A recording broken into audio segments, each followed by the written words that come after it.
कम्युनिकेसनमा issue छ। मैले डम्बर सरको यहाँ कुराहरू केही टिप्पी पनि राखेको छु र हामी यसलाई चाहिँ हाम्रो संवादमा पनि लिनेछौँ र सम्भवतः म अब अनिल सरका आउन चाहे। अनिल सर, केही प्रस्तुतिहरू आए, केही विचारहरू आए र केही समस्याहरू पनि आए हैन सर। सो अब हजुर एउटा एकदमै महत्त्वपूर्ण भूमिकामा हुनुहुन्छ अहिले, यसलाई कसरी अगाडि बढाउन सकिन्छ र प्रविधिले सरले लिनुभएको जिम्मेवारीलाई कसरी केही हदसम्म भए पनि सहज गर्न सकिन्छ र अबको दिशा के कस्तो छ, मैले यहाँको रिक्वेस्ट गरेँ। अनिल सर। इम्पाल सर, धेरै धेरै धन्यवाद। हजुर। हाम्रो डम्बर सरको पनि ठ्याक्कै फेरि स्क्रिन सेयर भयो, उहाँ ब्याक आउनुभयो कि उहाँलाई दिने कि अनि त्यसपछि म आउँदा हुन्छ कि म सुरु गरौँ? हुन्छ हुन्छ, म डम्बर सर हजुरको सर हजुरले राख्दा हुन्छ मेरो विचारमा। डम्बर सरको अलिकति कनेक्टिभिटी इस्यु जस्तो लाग्छ। ओके, हस् धन्यवाद। हजुर सर्वप्रथम त हेपाल सर लगायत अब आजको यस आयोजक साथीहरूलाई एकदमै धेरै धन्यवाद। यस्तो खालको गहन विषयमा यो दोस्रो पटकको संवाद सञ्चालन गरिदिनु भएको रहेछ। मुख्य गरी हाम्रो भूतपूर्व मन्त्रीज्यू, हाम्रो मेयर साहब डम्बर सर नै हुनुहुन्छ, अनि त्यो सँगसँगै आजको डिस्टिङ्ग्विस प्यानलिस्टहरू राजीव सर, मनिताजी, प्रदीपजीहरू, यहाँ सबैलाई र प्लस जसले क्वेसन्सहरू गरिरहनु भएको छ, म एकदमै धन्यवाद दिन चाहन्छु। यतिको गहन विषय र हामीहरू प्राधिकरणले चाहिँ के गरिरहेको छ भन्ने कुराको पनि त्यो स्थान पनि दिनुभयो। अघि प्रदीपजीले पनि प्रेजेन्टेसन गरिदिनु भयो, तपाईँलाई एकदमै धेरै धेरै धन्यवाद। यो हामी आफैले गर्नुपर्ने, हामी आफै अझै प्रोएक्टिभ भएर यसलाई यो सेयर गर्नुपर्ने सिचुएसनमा सर अहिलेको हाम्रो यो टाइमिङमा जुन यो ग्रुपले गरिदियो त्यसको लागि एकदमै धेरै धेरै एप्रिसिएसन म एक्सप्रेस गर्न चाहन्छु। मसँग प्रस्तुति भन्ने मैले छुट्टै बनाइनँ, तर आजको यो जुन सिचुएसन छ त्यसमा सायद अघि मेयर साहबले राख्नुभएको प्रश्न र अरू च्याट बक्समा राख्नुभएको प्रश्न, मेम्बाल सरले राख्नुभएको प्रश्नहरूलाई मैले सायद एन्सर गर्ने प्रयास गरेँ भने धेरै कुरा यसले समेट्न सक्छ जस्तो लाग्छ। अहिलेको जुन माथिको मेलाम्चीको हेडवाटर्समा जोखिम के कति छ, अझै यसले थप क्षति लिएर आउन सक्छ कि सक्दैन, यो जुन दुईटा मूलभूत प्रश्नको लागि हामीहरूले यो घटना घटेको लगत्तै पश्चात हामीहरू यसमा काम गरिरहेका छौँ। मुख्य गरी अघि मेयर साहबले भन्नुभयो कसरी बिहान हेलिकप्टर्सहरू आयो, नेपाली सेना लगायत, तर यो पछाडिको बिहाइन्ड द सिन्स भन्छ, त्यो बिहाइन्ड द सिन्समा चाहिँ म अघि डाक्टर राजीव सुब्बाको जुन लास्ट स्लाइडलाई म सम्झाउन चाहन्छु। यो वास्तवमा एउटा ठुलो भिलेज त्यसको पछाडि लागिरहेको थियो, एउटा कोअर्डिनेटेड सिस्टम थियो, कोअर्डिनेटेड रेस्पोन्स सिस्टम थियो। त्यसको प्रतिफलले सायद हामीले त्यो चिजको रिजल्ट्सहरू देख्न थाल्यौँ। पर्दा पछाडिका चिजहरूको चाहिँ त्यति धेरै देखिँदैन थियो। अघिल्लो दिन बेलुकाबाट जुन घटनाहरू घट्यो त्यस पछाडि हामीहरू लगत्तै बेलुका हामी माननीय गृहमन्त्रीजीको घरबाटै हामीहरूले यसको अपरेसन्सहरू सञ्चालन गऱ्यौँ। हामीलाई त्यतिखेर सबभन्दा सजिलो टेलिफोन बाहेक हामीलाई वाट्सएप मेसेन्जर समेत भयो। हामी त्यहाँ स्टुडियो साहबको सँगसँगै अरू मेलाम्चीमै त्यहीँ बस्नुभएका व्यक्तिहरूको जुन वाट्सएप भिडियोजहरू उहाँसँग डाइरेक्टली कनेक्ट गरिसके पछाडि त्यसको स्केल हामीलाई जायजा भयो हैन। फोनबाट नेपाली सेना, सशस्त्र प्रहरी अनि जनपद प्रहरी लगायत निर्वाचित प्रतिनिधिहरूसँग अन्तर्क्रियाहरूबाट पनि हामीले थाहा पायौँ। तर जुन त्यो दृश्य जुन हामीले पायौँ त्यो दृश्यले गर्दाखेरि यसको स्केल अफ डिजास्टर र यसले क्षति पुर्याउन सक्ने सम्भावनाहरू हामीलाई अघिल्लो दिन नै थाहा भयो। त्यही दिन राति नै हामीहरू झन्डै 11:30 पौने 12 बजेसम्म माननीय गृहमन्त्रीजीको घरबाटै हामीले यसको अपरेसन्सहरू र मुख्य गरी हेलिकप्टरको बन्दोबस्त गरिदिने र त्यो सँगसँगै हामीहरूको चौतारामा भएको इमर्जेन्सीका जुन इक्विपमेन्ट्सहरू छ त्यो अघिल्लो राति नै हामीले डिस्पोज गर्नेलाई हामीहरू त्यसको लागि निर्देशन दिने कामहरू भयो भने भोलिपल्ट बिहानै 6:30 मा गृहमन्त्रीज्यू आफै हाम्रो डेस्कमा आइसक्नु भएको थियो। अपरेसन्स रुम सञ्चालन गऱ्यौँ। त्यसमा हाम्रो नेपाली सेनाबाट हाम्रो रथीज्यू, बलाधिकृत रथीज्यू, हाम्रो नेपाल प्रहरी, सशस्त्र प्रहरीका 2 जना आइजिपी साहबहरू, हाम्रो सबैजना हामी त्यहाँ तयार भयौँ। म आफै हामी 6:30 बजेदेखि नै अपरेसन्स रुममा थियौँ। बिहान हेलिकप्टर उड्यो। उहाँले अघि मेयर साहबले भन्नुभएको त्यो रेस्पोन्स त्यो एफोर्ट हेर्दाखेरि नेपाली सेनाको ठुलो प्रयास थियो, त्यो बकेटबाट उठाउन सक्यो। तर त्यस पछाडिको एउटा भिलेज थियो, एउटा इकोसिस्टम थियो। त्यो इकोसिस्टमले काम गरेको रिजल्टलाई हामीले त्यसरी हेर्नुपर्छ। त्यो मात्र होइन, त्यस पछाडि पनि मेयर साहबसँग पनि कुरा भयो अनि माथि हेलम्बु लगायत 5 पोखरीका मेयर साहबहरूसँग, अन्य जननिर्वाचित प्रतिनिधिहरूसँग, सिडिओ साहबहरूसँग हामीहरू हरेक मिनटमा हामी रियल लाइभ टाइममा हामी थियौँ। हामीलाई सबभन्दा हामी कसरी रेस्पोन्स इफेक्टिभली गर्न सक्छौँ भनेर हामीले कुरा गर्दाखेरि हाइड्रो पावरका साइट्सहरू वाइप आउट गरेको थियो, टेलिकम्युनिकेसनका टावरले काम गरिरहेका थिएनन्। यस्तो बेलामा हामीलाई तत्काल सोलर प्यानलले चार्ज गर्न सक्ने खालको प्रणाली भयो भने हामीहरू त्यहाँ पुरा पुर्याउन सक्छौँ र के चिज आवश्यकता हो भन्ने कुरा थाहा हुन्छ भन्ने थाहा पाउने बित्तिकै हामीले भोलिपल्टकै फ्लाइटबाट हामीहरूले सोलर प्यानल्सहरू पठाउन थाल्यौँ। शनिबारको दिन म आफै पनि जाँदाखेरि हामीले पनि सोलर प्यानल्सहरूमै बढी हामी फोकस गऱ्यौँ। राहत उद्धारको चिजहरू मेयर साहबहरूको अध्यक्षतामा अनि साथीहरूको स्थानीय रूपमा हामीहरूले त्यसरी अगाडि उहाँहरूकै नेतृत्वमा हामीहरूले यो चिज गर्ने कामहरू गऱ्यौँ। त्यो चिजलाई एक प्रकारले त्यो भिलेज त्यो संयुक्त प्रयासको रूपमा रिजल्टबाट देख्नुपर्छ। त्यसको लागि गरेको पूर्व तयारी स्थानीय रूपमा जिल्लामा प्रदेशमा र संघीय तवरमा गरेका त्यो पूर्व तयारीको रिजल्ट थियो। जुन टेन्ट्सहरू थियो, अरू सामग्रीहरू थियो, त्यो चिजहरू टाइममा पुर्याउन सक्यो। सायद यो इन्फर्मेसन डिजिटल टेक्नोलोजीहरू भएको कारणले गर्दा हामी त्यो छिटो पनि पुर्याउन सक्यौँ होला। अन्य थुप्रै यसका सुधारका अन्य ठाउँहरू पनि होला। तर मुख्य गरी यसको जोखिमको जानकारी हामीले यो गएको वर्ष हामी स्थापना भएदेखि हामीले कसरी गरिरहेको छौँ भन्ने कुरा म अलिकति प्रश्न पार्न चाहन्छु। मुख्य गरी यो जोखिमको जानकारी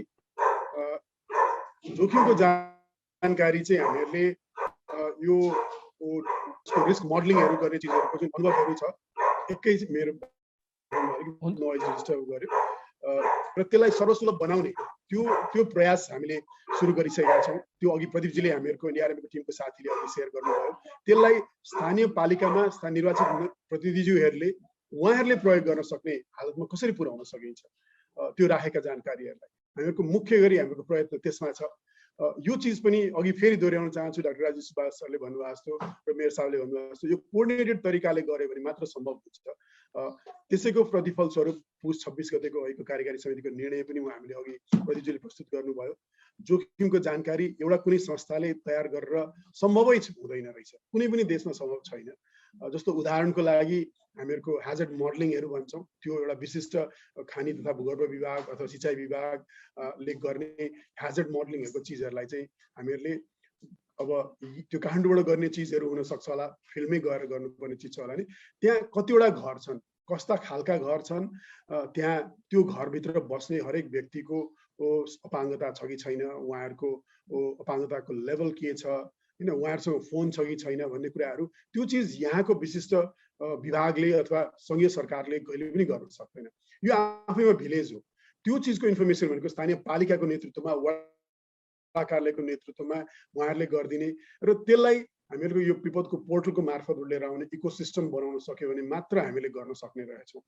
हामीहरू कसरी हुर्क्यौँ, हामीहरूको सरकारी संयन्त्रहरू कसरी हुर्क्यौँ भने हामी आफैलाई मात्र गर्ने, आफूलाई मात्र सेवा गर्ने, डेटा सेयर गर्न नचाहने, त्यस्तो खालको परिपाटीमा हुर्केको चिजबाट यसको ऐनले नै हामी ओपन सोर्समा जाउँ, हामी सबैजनालाई सेयर गर्ने खालको प्रणालीमा जाउँ, विद्यार्थीहरूले पढ्ने पढाउने अध्यापन गर्ने ठाउँहरूमा यसलाई सजिलोसँग डाउनलोड गर्न सकियोस्, त्यसलाई फर्दर इम्प्रुभ गर्न सकियोस् भनेर हामीहरूको मुख्य प्रायोरिटी भनेकै जोखिमको इन्फर्मेसनलाई त्यो पोर्टलको मार्फतबाट राख्ने र सर्वसुलभ बनाउने, ओपन सोर्समा राख्ने कामहरू गरेका छौँ। अहिले अब मेलाम्चीको केसमा विशिष्ट सिचुएसन आयो, त्यसको लागि हामीसँग यहाँ नभए तापनि डिजिटल माध्यमबाट हामीले अन्य विशिष्ट यसैका लागि काम गर्ने इन्टरनेसनल एजेन्सिजहरूसँगबाट हामीले यसको डिस्प्लेसमेन्ट मोनिटरिङ स्याटेलाइटको मार्फतबाट गर्ने। अब फेरि स्याटेलाइट इमेजरिजहरू पनि क्लाउड कभर हुँदो रहेछ, बादल कारणले गर्दाखेरि देख्न नसकिने अवस्थामा त्यसको अर्को विकल्प हुँदो रहेछ, त्यसको सिन्थेटिक एपरेचर भन्ने हुँदो रहेछ। म आफै पनि यसको विज्ञ चाहिँ होइन, तर यसको प्रयोजन एज अ म्यानेजर मैले देख्दाखेरि चाहिँ क्लाउड कभर हुँदाखेरि पनि त्यो प्रणालीले चाहिँ छिचोल्न सक्दो रहेछ, यसका डिस्प्लेसमेन्टहरू ट्र्याक गर्न सकिँदो रहेछ। त्यसको आधारमा हामीहरू छिट्टै यसको जोखिम माथि कति छ, कति झर्यो, यसको सम्भावना क्षतिहरू गर्न सक्ने सम्भावनाहरू के छ भन्ने कुराको हामीहरूको त्यसको विस्तृतमा अध्ययनहरू हुँदैछ। त्यो सँगसँगै हामीहरूको ड्रोन हाइएस्ट रिजोल्युसनको ड्रोनहरू त्यहाँबाट पठाएर उहाँ माथिसम्म गएर त्यसको विस्तृत अध्ययनहरू गर्ने, 5 सेन्टिमिटरको रिजोल्युसनको त्यो इमेजरीहरू लिएर आउने, त्यसको एनालिसिसहरू गर्ने कामहरू त्यो काम अहिले सुरु भइसकेको छ। यो सँगसँगै हामीले स्थानीय पालिकाका अघि मेयर साहबले भने 279 घरहरू भन्नुभयो, त्यसै गरी 300 घरहरूको हामीहरूको प्रारम्भिक आँकडा आएको छ। त्यो हरेक घरहरूको लगत मेयर साहबहरूकै नेतृत्वमा त्यो चिज तयार पार्ने र उहाँहरूलाई तुरुन्तै हामीहरूले प्रति घर अहिले अब उहाँहरू टेन्टमा स्कुलहरूमा बसिरहनु भएको छ, उहाँहरूलाई एउटा अस्थायी आवास टेम्पररी सेल्टर बनाउनलाई 50,000 रुपियाँ हामीहरू तुरुन्तै मोबिलाइज गर्नलाई हामीले 3 करोड रुपियाँ झन्डै मोटामोटी यहाँ मनाङ लगायत अन्य जिल्लाहरूमा पनि क्षतिहरू हुन सक्छ भनेर हामीले 3 करोड रुपियाँको जो हो अर्थमन्त्रीजीले गर्दै पनि सक्नुभयो। अहिले अर्थमन्त्री गृहमन्त्री एउटै व्यक्ति पनि हुनुहुन्छ, त्यो भएर झन् सजिलो पनि भयो। 3 करोडलाई हामी तुरुन्तै मोबिलाइज गर्ने हिसाबबाट सम्भवतः आइतबारसम्ममा हामीले त्यो रकम प्राप्त पनि गर्न सक्छौँ। यता सर्वेको टोली पनि मेयर साहबकै टोलीहरूसँग त्यहाँकै इन्जिनियर साथीहरूसँग उहाँहरूसँग अहिले काम सुरु गरिसक्नु भएको छ। सम्भवतः यो यसरी रेस्पोन्स र यो सँगसँगै रिकन्स्ट्रक्सनको प्लानिङ पनि तत्काल हामी गर्ने हिसाबबाट हामीले अगाडि बढिरहेका छौँ। अब यो चिज गर्न निश्चय पनि यो इन्टरेक्सन जुम लगायत कन्फरेन्स फेसिलिटिजहरू सबैले हामीलाई हेल्प गर्यो। अब यो चिजहरूलाई हामीले प्रयोग गरेर यो डिजास्टर रिस्कमा हामीहरू कसरी फड्को मार्न सक्छौँ, हामी वास्तवमा आजको छलफल र अबको दिनहरूमा कसरी गर्न सक्छौँ भनेर मैले केही बुँदाहरू म राख्न चाहन्छु। अनि त्यस पछाडि पछि प्रश्नहरू केही भयो भने म फेरि आउँछु। मुख्य गरी अर्ली वार्निङ सिस्टममा हामीहरू अगेन यो पनि भिलेज नै हो, सबैको प्रयासबाट सम्भव हुन्छ। तर मुख्य गरी हामीहरूले अब अहिले लिएर आउनुपर्ने प्रविधिहरू चाहिँ के रहेछ भने यसको जोखिमको जानकारी, रिस्क इन्फर्मेसन सबैको आफ्नो रोल हुन्छ। स्थानीय पालिकाको नेतृत्वमा घर घरमा कहाँ अपाङ्गता भएका व्यक्ति छन्, कहाँ के छ भन्ने कुराको र भवनहरू कस्तो छ, कतिको जोखिममा छ भन्ने कुराको त्यो संयुक्त रूपमा आएको जानकारीलाई चाहिँ जल तथा मौसम विज्ञान विभागले खालि नदीमा नाप्ने भाँडो पानीले मात्र होइन रहेछ। यो त 5 डे फोरकास्ट नै जुन आउँछ साइक्लोनहरूको फोरकास्ट गरे जस्तै गरी यो वेदरको फोरकास्टको सिस्टमहरूलाई हामीहरूले डिसिजन सपोर्ट सिस्टम भन्ने चिज हुन्छ। त्यो डिसिजन सपोर्ट सिस्टमले मानव रहित तरिकाको एउटा इन्टिग्रेट गर्ने प्रणाली हामीलाई चाहिँदो रहेछ। त्यो प्रणालीबाट हामीहरूलाई कहाँ 5 दिन अगावै 4 दिन अगावै हामीहरूलाई यस्तो खालका पानी पर्न सक्ने रहेछन् भन्ने कुरा हामीले थाहा पाउनु जरुरी छ। हामीसँग कतिपय यस्तो हामीले एउटा रडार हामीले सुर्खेतमा सुरु गरिसक्यो। यो वर्ष हामीलाई 2टा थप रडार, एउटा पाल्पामा र एउटा उदयपुरमा गरेर भने हामीले 3टै रडारले हामीले नेपालभरि समेट्न सक्छौँ। यो रडार लगायत कतिपय हाइड्रो पावर स्टेसन्सहरूले पनि पानी नाप्ने त्यो यन्त्रहरू जडान गर्नुहुन्छ। हैन, त्यस्तो खालको प्रणालीहरूलाई एकीकृत गर्ने खालको सिस्टम हामीलाई चाहिने रहेछ। पानीको माथिको भाँडो नाप्ने चिज नै बगाइदियो, त्यो प्रविधिले काम गर्दैन रहेछ। यस्तो खालको ठुलो प्रलय आउँदाखेरि मुख्य गरी यस्तो खालको ठुलो यो ल्यान्डस्लाइड नै बस भएर जाने खालको लागि त्यस्तो विकल्प प्रविधि के हुँदो रहेछ भनेर हामीले त्यसको बारेमा हामीले छलफल गर्यौँ।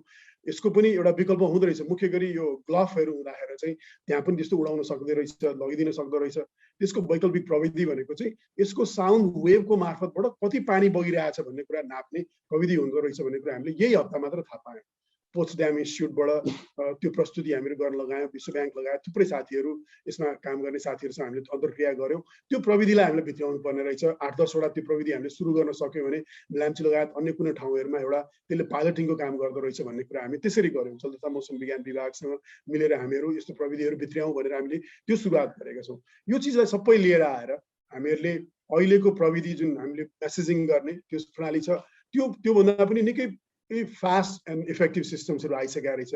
जस्तो कमन अलर्टिङ प्रोटोकल भन्ने छ, त्यो क्याप सिस्टमले चाहिँ हामीहरूले सबै खालका ह्याजर्ड्सहरूलाई, सबै खालका प्रकोपहरूलाई सबै खालका मिडियाबाट हामीहरूको त्यहाँ अघि देखाउनु भएको साइरनमा समेत पुर्याउन सक्ने गरी हामीहरूको ट्विटरमा फिड सबै खालको मिडिया मा त्यहाँ पुर्याउन सक्ने, एफएमहरूमा गर्न सक्ने, त्यसको लागि चाहिने मेसेज ब्रोडकास्टिङको लागि चाहिने ठुलो पूर्वाधारहरूको इन्भेस्टमेन्ट्सहरू गर्नुपर्ने रहेछ। अघि सोमनाथ सर पनि जोइन गर्नुभएको छ भन्नुभएको छ। हामीले अर्थक्वेककै पनि अर्ली वार्निङ सिस्टम गर्न सक्छौँ थियोरिटिकली, तर यदि हामीले यो मेसेज ब्रोडकास्टिङ लिएर आएनौँ भने त हामीले एउटा व्यक्तिले पाएको सूचना अर्को व्यक्तिलाई जानसम्ममै 17 सेकेन्ड गइसक्थ्यो होला, 20 सेकेन्ड गइसक्थ्यो होला। त्यो 17 सेकेन्ड, त्यो 14 सेकेन्डहरूमा हामीले काठमाडौँसम्म अथवा त्यो वार्ताको उदाहरणलाई लिने भने सायद 17-20 सेकेन्डसम्म यहाँ पाउँथ्यो होला। तर त्यो प्रविधि हामीलाई अहिले छैन। यो मेसेज पठाउनेको त्यसको लिमिटेसन छ। 40-50 हजार मेसेज, त्यो पनि बिहान पठाउने, बेलुका पठाउने, त्यसको एन्डमा पुग्ने नपुग्ने चिजहरूमा अझै प्रश्नहरू छन्। भने चाहिँ यस्ता खालका विश्वव्यापी जुन प्रविधिहरू छन्, क्याप जस्तो टेक्नोलोजी, डिसिजन सपोर्ट सिस्टम्सहरू लिएर आएर अहिले भएको अर्ली वार्निङ सिस्टमलाई पनि हामीहरू सब्सटेन्सियली इम्प्रुभ गर्ने, यसलाई रिस्क इन्फर्मेसनसँग जोड्ने र अर्ली वार्निङ सिस्टमसँग लिएर जाने, त्यसले रेस्पोन्सलाई इफेक्टिभ बनाउने जस्ता कामहरू चाहिँ हामीहरूले यही वर्षबाट हामीले सुरु गर्दैछौँ। हामीले यो वर्षको बजेटमै हामीले राखेका छौँ। इन्क्लुडिङ अब रोबोटिक फायर फाइटिङ इक्विपमेन्ट्सहरू पनि हामीले यो वर्ष पहिलोपल्ट हामीले बजेटमै हामीले त्यो राखेर यो वर्षको काम सुरुवात गर्दैछौँ।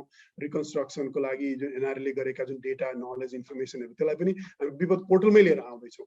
अब कसरी अगाडि जान सकिन्छ भन्दाखेरि अगेन राजीव सरले कुरा राखिदिनु भएको थियो, यो भिलेज हो।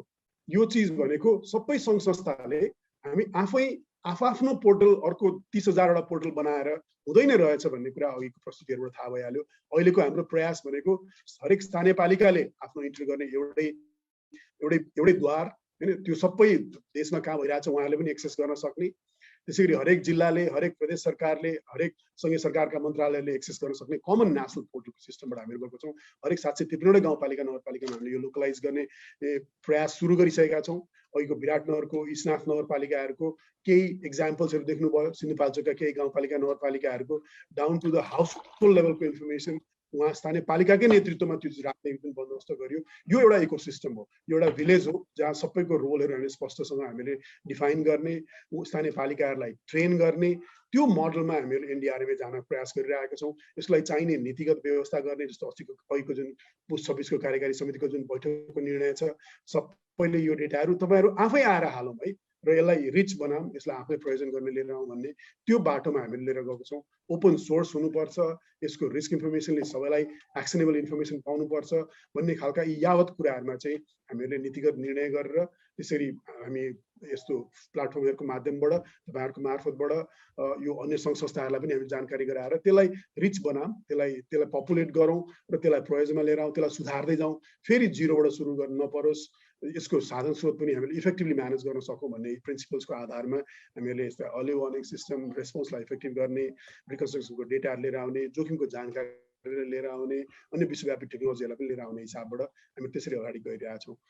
एम सर, मैले यहाँ रोकेँ, अब ब्याक टु यु। अरू केही प्रश्न आयो, अरू केही प्रश्न पर्यो भने हस्, धन्यवाद। हजुर सर, प्रश्न पनि केही यहाँ जिज्ञासाहरू डेफिनेटली छन् सर, र सँगसँगै हामी आजको संवादलाई अन्तिममा हजुरको मन्तव्यबाट पनि हामी चाहिँ अगाडिको बाटो के हुन्छ भन्नेमा पनि हामी हजुरको चाहिँ मार्गदर्शन चाहिँ चाहने नै छौँ सर। म अब यहाँ फेरि यहाँ डम्बर सरका हुन्छ, डम्बर सर आइसक्नु भएको छ, बिचमा अलिकति प्राविधिक भएको छ। डम्बर सर, हजुरले आफ्नो प्रेजेन्टेसन एकचोटि फेरि सेयर गर्न चाहनुहुन्छ? हजुर, र यसपछि हामी केही डोमेन च्याम्पियन्सहरूसँग यहाँ उहाँहरूको राय, सुझाव, सल्लाह र प्रतिक्रिया लिनेछौँ। र यसमा मैले केही यहाँ हामीसँग एकदमै यो विषयमा दशकौँदेखि काम गरिराख्नु भएको सर्वआमरलाई यहाँ देखिरहेको छु। अलिकति प्राविधिक सहजताको लागि यहाँहरूले हात रेज गरिदिनु भयो भने हामीलाई अलिकति सहज पनि हुनेछ। मैले केही हात यहाँ अलरेडी देखिसकेको छु। हजुर, मैले अघि छुटेकै ठाउँबाट सुरु गर्छु। हजुर सर। मेलम्ची नगरपालिकाका हाम्रा गौरवको आयोजना भनेर सञ्चालन गरेका निर्माणाधीन फोहोर मैला व्यवस्थापन केन्द्र, अहिले हामीले यसलाई अब जति मान्छेहरू विस्थापन हुनुभयो उहाँहरूलाई मेलम्ची नगरपालिकाको इन्द्रेश्वरी माध्यमिक विद्यालयमा राख्यौँ, केही मान्छेहरूलाई ब्यारेकमा पनि राख्यौँ, र केही दिन भएपछि मानिसहरूले अलिकति सामूहिक समूहमा बस्न रुचाउनु भएन।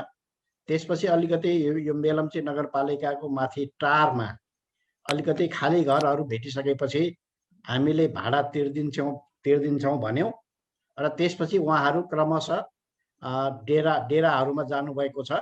र अहिलेसम्म हामीले उहाँहरूको लागि किचन सेट अनि कोठामा चाहिने कपडाहरू, ओड्ने ओछ्याउने लगायतका सामग्रीहरू सबैलाई पुर्याएर हामीले सबैलाई बाँडिसकेका छौँ।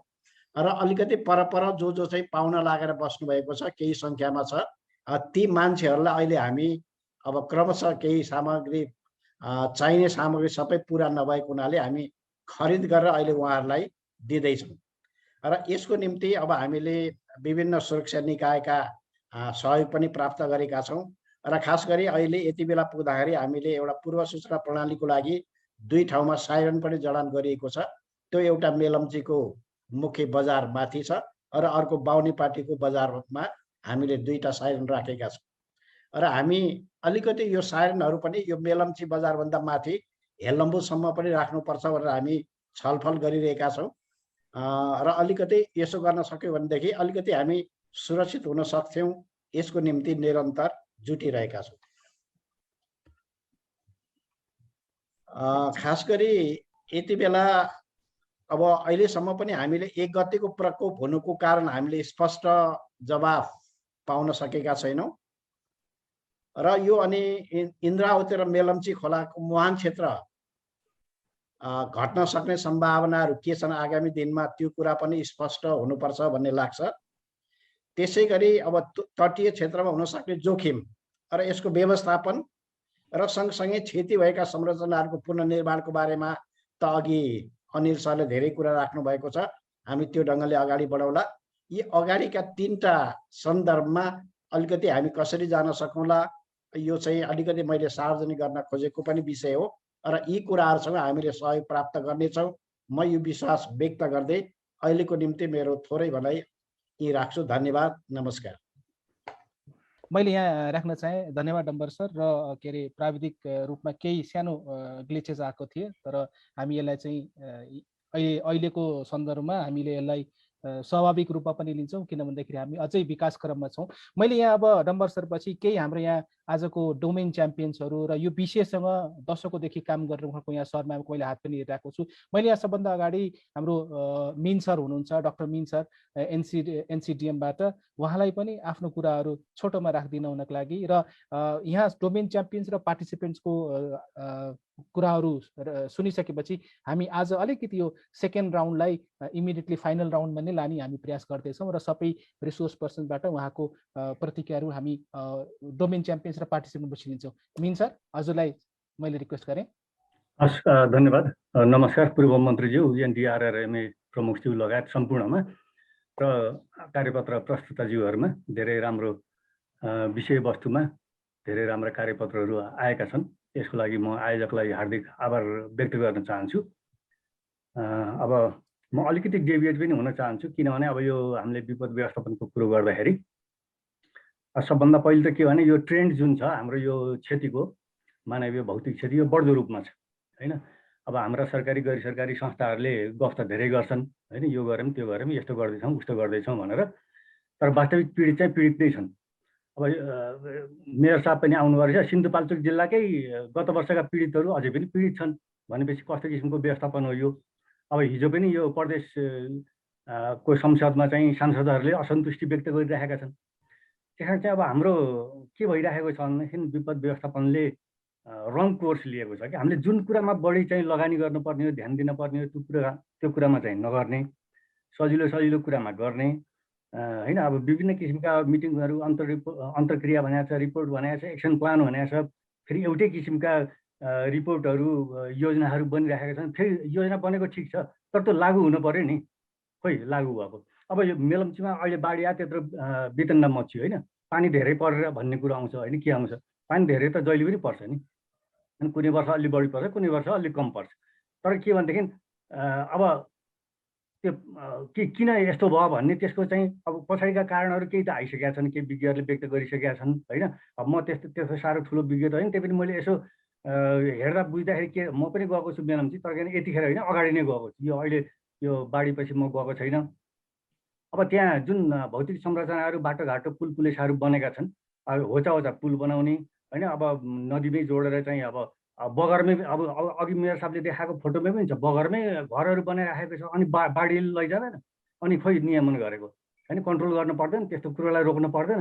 अब ठिक छ, नदीको किनारमा बस्ती छोडेर होइन, नदीको भाग छोडेर बस्न हुन्छ, तर किन त्यहाँ बाँध बाँध्नु पर्यो नि, स्परहरू बनाउनु पर्यो, वृक्षारोपण गर्न पर्ने हो कि के गर्न पर्ने हो, त्यो बचाउको उपाय अवलम्बन गरेर नै बस्ती विकास गर्ने हो, त्यतापट्टि ध्यान नदिने। अब हाम्रो विकास भनेको कस्तो छ भने पहिले घर बनाउने, अनि त्यसपछि ढल बाटो, बिजुली, पानी भन्यो, उता के भन्यो त्यस्तो गर्ने। उल्टो छ कि हाम्रो कोर्स नै उल्टो छ। पहिले पूर्वाधारहरूको विकास गरेर अनि घर बनाउने, हामी कहाँ ठिक उल्टो छ होइन। त्यो सबैतिर हाम्रो मुलुकभरि नै त्यो समस्या छ होइन। त्यसले गर्दाखेरि अब यो विपद व्यवस्थापन कसरी भएको छ भन्दा मलाई सोध्नुहुन्छ भने मैले देखेको त के भने जहिले पनि सिडिओ, नेपाल पुलिस भने, आर्म्ड पुलिस फोर्स भन्यो, नेपाल आर्मी भन्यो, उनीहरू नै छन्। अनि लोकल अलिअलि स्थानीय निकायका छन् होइन, अनि लोकल मान्छेहरू छन्। अब केन्द्रमा बसेर यसको विपद व्यवस्थापनको जिम्मा लिनेहरू त के भने हेलिकप्टर चढेर जाने अथवा गाडी चढेर जाने, अनि पछि निरीक्षण भ्रमण गर्ने, एउटा रिपोर्ट बनाउने, ल यस्तो भएछ भने बिस्मात गर्ने, 2-4 दिन 5-7 दिनको राहत बाँड्ने, आउने, अनि अर्को वर्ष बिर्सिने, अर्को वर्ष अर्को ठाउँमा हान्छ, उ गर्छ। त्यहाँ हेजर्ड म्यापिङ भएको छैन। अब मिटिगेटिभ मेजर्सहरू अप्नाइएको छैन। अघि मैले भने नि, नदीको किनारमा खेतीपाती बसोबास कसरी गर्ने, कहाँ गर्ने, कतिसम्म गर्ने भन्ने कुरो, त्यसको प्लानिङ खोइ त्यो भएकै छैन। हामी यहाँ डिजिटाइजेसनको कुरो गर्छौँ। अब यो ठिक छ, डिजिटाइजेसनको छ, उपयोगिता छ, महत्त्व छ, आवश्यकता छ, तर के भने अहिलेको आवश्यकता त्योभन्दा बढी के हो त भन्ने कुरो, त्यतापट्टि हाम्रो लगानी केन्द्रित हुनु पर्यो नि। होइन। त्यस कारण चाहिँ मैले फेरि पनि दोहोऱ्याएर के भन्छु भनेदेखि हाम्रा यो विपत्ति व्यवस्थापनको जिम्मा लिएको अहिलेको मात्रै कुरो गर्दैछिन मैले, परम्परागतदेखि नै के भइरहेको छ भने सजिलो कामहरू खोज्ने होइन, अब गफ चाहिँ बढी गर्ने, फिल्डमा गएर उत्रेर गर्नुपर्ने काम चाहिँ नगर्ने। अब मैले अघि नै एउटा उदाहरण दिइसकेँ, अब पत्रिकामा धेरै आइसकेको छ होइन, कि के अरे गत वर्षका पीडितहरूले नै अहिलेसम्म चाहिँ शास्ति पाइरहेका छन् भने अब यो वर्षको के गति होला भन्ने कुरामा हामीले ध्यान दिनुपर्नेमा त्यतापट्टि हामी नहेर्ने होइन। अब वास्तविक पीडितलाई चाहिँ जहिले हजुर अब यो म धेरै लामो भयो भने रोक्नु होला है। हजुर छोटोमा गरिदिनु सर। अब हामी फेरि के भने केही वर्ष अगाडि ऐन नियम भएन, ऊ भएन, शक्तिशाली निकाय भएन भनेर करायौँ, ऊ गऱ्यौँ, ऐन पनि आयो, एनडीआरआरएम पनि आयो। अब अनिल सरलाई म दोष दिन्न होइन, उहाँको लिडरसिप इफेक्टिभ छ, उहाँले राम्रो काम गर्नु सक्छ आफ्नो क्षमताले भ्यासमा। तर किन उहाँलाई अब 30-35जना मान्छे दिएर काठमाडौँमा बगरमलमा एउटा अफिस खडा गरेर हुन्छ। अब के अरे एनइओसी नेसनल इमर्जेन्सी अपरेसन सेन्टर गृह मन्त्रालयभित्र छ, उहाँ बाहिर हुनुहुन्छ। अब फेरि त्यो नेसनल इमर्जेन्सी अपरेसन सेन्टर तपाईँहरूले गएर हेर्नुभएको छ, त्यस्तो हुन्छ इमर्जेन्सी अपरेसन सेन्टर, विदेशमा गएर हेर्नु कस्तो हुन्छ। नाम मात्रै इमर्जेन्सी अपरेसन सेन्टर भएर भने त्यहाँ रियल टाइम डेटा आउनु पऱ्यो, त्यो उतिखेर चाहिँ प्रक्षेपण हुनु पऱ्यो, उतिखेर चाहिँ पीडितले थाहा पाउनु पऱ्यो, अनि बल्ल हुन्छ नि होइन। अब अलिअलि त अस्ति उहाँ अब अघि अनिसाले भन्नुभयो फेसबुकमा उता फोनबाट कताबाट के थाहा पाएर क्षति न्यूनी गर्नुभयो भनेर होइन। अब यो अवसरमा म के भने त्यो बेलामा दिवंगत हुनुभएका आत्माहरूको चाहिँ चिर शान्तिको कामना गर्छु। क्षति भएकोमा उहाँहरूको चाहिँ उसमा चाहिँ म पनि साथै छु होइन। तर किन अब यस्तो यो क्षति ल्याउनमा हामी पनि आफू पनि जिम्मेवार छौँ कि जसले यो चाहिँ विपद व्यवस्थापनको कामको जिम्मा लिएको छ। हामीले यो अहिले गर्नुपर्ने के हो भन्ने कुरो त्यो नबुझिकन होइन, अब हामीले चाहिँ खालि ऊ सफ्टवेयरमा के खालि रिपोर्टहरू बनाउने, सभा सम्मेलन सेमिनारहरू गर्ने, उसमा चाहिँ हामी बढी टाइम चाहिँ व्यतीत गरिरहेका छौँ होइन। इएनजी आइएनजीको पनि गभर्मेन्टको पनि जसको पनि त्यही छ। अब तपाईँहरूलाई म एउटा सानो उदाहरण दिएर म सक्छु के भनेदेखि अब हाम्रो नास्टको भिसी हुनुहुन्छ, यहाँ धेरैजनाले चिन्नुहुन्छ होइन, जीवराज पोखरेल। उहाँ 5-7 महिना अगाडिदेखि के भन्नुभएको छ भनेदेखि उहाँले एउटा ब्रिलियन्ट राम्रो आइडिया ल्याउनु भएको छ कि पोखरीहरू खन्यो भनेदेखि त्यसले चाहिँ बाढी पहिरो नियन्त्रण हुन्छ र अरू अब चाहिँ होइन जङ्गली जन्तु जनावर चराचुरुङ्गीलाई पानी खान पनि हुन्छ, सिँचाइलाई पनि हुन्छ, त्यहाँको वातावरण पनि स्वच्छ हुन्छ, बोट बिरुवालाई पनि राम्रो हुन्छ। लौ न यो गरौँ भनेर उहाँले 5-7 लाख कतिको बजेट बनाएर अब गभर्मेन्टमा पनि जानुभयो, एनजिओमा पनि जानुभयो, कता जानु भएन भनौँ न। अब म धेरै डिटेलमा हेर्न, तर कसैले पनि सपोर्ट गर्दैन, किनभने गफ गर्न जस्तो सजिलो त्यो भएन होइन। मैले एउटा एक्जाम्पल मात्र दिएँ क्या। त्यस कारण चाहिँ हाम्रो विपद व्यवस्थापन कस्तो छ भनेदेखि चाहिँ गफमा भएकै छैन म भन्दिनँ होइन, धेरै भएको छ। अब अनिल सरले पनि भन्नुभयो, अरूहरूले पनि भन्नुभयो भएको छ, नभएको होइन। तर किन सधैँ पुलिसको आर्मीको उसमा सिडिओको जिम्मामा छोडेर यो हुँदैन होइन। अझ यो एनडीआरआरएमलाई हामीले चाहिँ अझ सशक्त शक्तिशाली बनाउनु पऱ्यो। यसका हाँगाबिगा यसका प्रदेशमा जिल्लामा स्थानीय स्तरसम्म यसको चाहिँ पहुँच हुनु पऱ्यो, यसको संरचना खडा हुनु पऱ्यो, अनि नै हुन्छ। उहाँ एक्लैले बसेर 30-35जना मान्छे लिएर बगरमलमा बसेर नेपालभरिको चाहिँ विपद व्यवस्थापन हुन्छ, यो लाटोले पनि बुझ्ने कुरो छ। त्यही कारण यी कुराहरूमा हामीले ध्यान दिनुपर्छ होइन। त्यही कारण हामीले फेरि जब लिप सर्भिस गरेर भने के एकदम राम्रो छ, ठिक छ, ऊ छ भन्ने राम्रो कुरो गरे, नराम्रो कुरो नगरेको हुनाले यस्तो भएको भन्छु म। र सबभन्दा ठुलो ऊ त समस्या कहाँ छ भन्नु होला भने मूल सरकारमै छ, किनभने विपद व्यवस्थापनलाई सरकारले कहिल्यै पनि प्राथमिकतामा राखेन। यो एनडीआरआरएमलाई एउटा छुट्टै शक्तिशाली पावरफुल बडी बनाउनु पर्नेमा गृह मन्त्रालय अन्तर्गत राखेर काम हुन्छ। गृह मन्त्रालय अन्तर्गत राखेर काम हुन्छ, गृहले पहिले नै गरिरहेको छ। त्यसो भएर विगतका वर्षहरूमा जस्तो भएको छ अहिले पनि त्यस्तै भएको छ। त्यस कारण चाहिँ यी नै हुन्। अब यो चाहिँ के भनेदेखि यो जिम्मेवार ठाउँमा बसेकोहरूले बुझ्नुपर्ने, सोच्नुपर्ने र यसलाई चाहिँ इन्टरनलाइज गर्नुपर्ने विषय हो होइन। त्यस कारण चाहिँ अब अहिलेको हाम्रो समय भनेको के भन्नालाई मैले अब सकिहालेँ। पोलिसीबाट चाहिँ हामी एक्सनमा जानुपर्ने हो होइन, गफबाट काममा जाने बेला हो क्या यो। मैले त्यति भनेर मैले आफ्नो बनाइसकेँ। हस्, धन्यवाद। धन्यवाद सर। जहाँसम्म मलाई लाग्छ मिन सरकोबाट संरचनागत रूपमा के सुधार चाहिन्छ भन्ने कुरा त अहम छँदैछ, किन भन्दाखेरि राज्यको नीति नै राजनीति हो जस्तो लाग्छ र त्यसले नै एउटा राम्रो कोर्स लिन सक्यो भने हामी सबै जनले पनि त्यसको चाहिँ एउटा राम्रो अनुभव चाहिँ पाउनेछौँ। र उहाँले जुन एउटा कुरा राख्नुभयो गर्नुपर्ने के हो र त्यसलाई प्रविधि मार्फत कसरी सहज गर्न सकिन्छ भन्ने उद्देश्य साथ हामी अगाडि बढ्न सक्यो भने सम्भवतः यो अलि जुन पोलिसी अथवा जुन अहिले भन्नुहुने कुराकानी लिप सर्भिसलाई कार्यान्वयनमा लान सकिन्छ भन्ने कुरा राख्नुभयो। म यहाँ अब हामीसँग यहाँ रविन्द्र प्रसाद ढकाल सर हुनुहुन्छ नास्टबाट। सर हजुरले पनि छोटोमा सकिन्छ भने 2 मिनटमा हजुरले आफ्नो कुरा राखिदिनु होला प्लिज। हजुर सर। हजुर छोटोमा राखिदिनु होला सर प्लिज। हजुर थ्यांक यू। सबैलाई नमस्कार।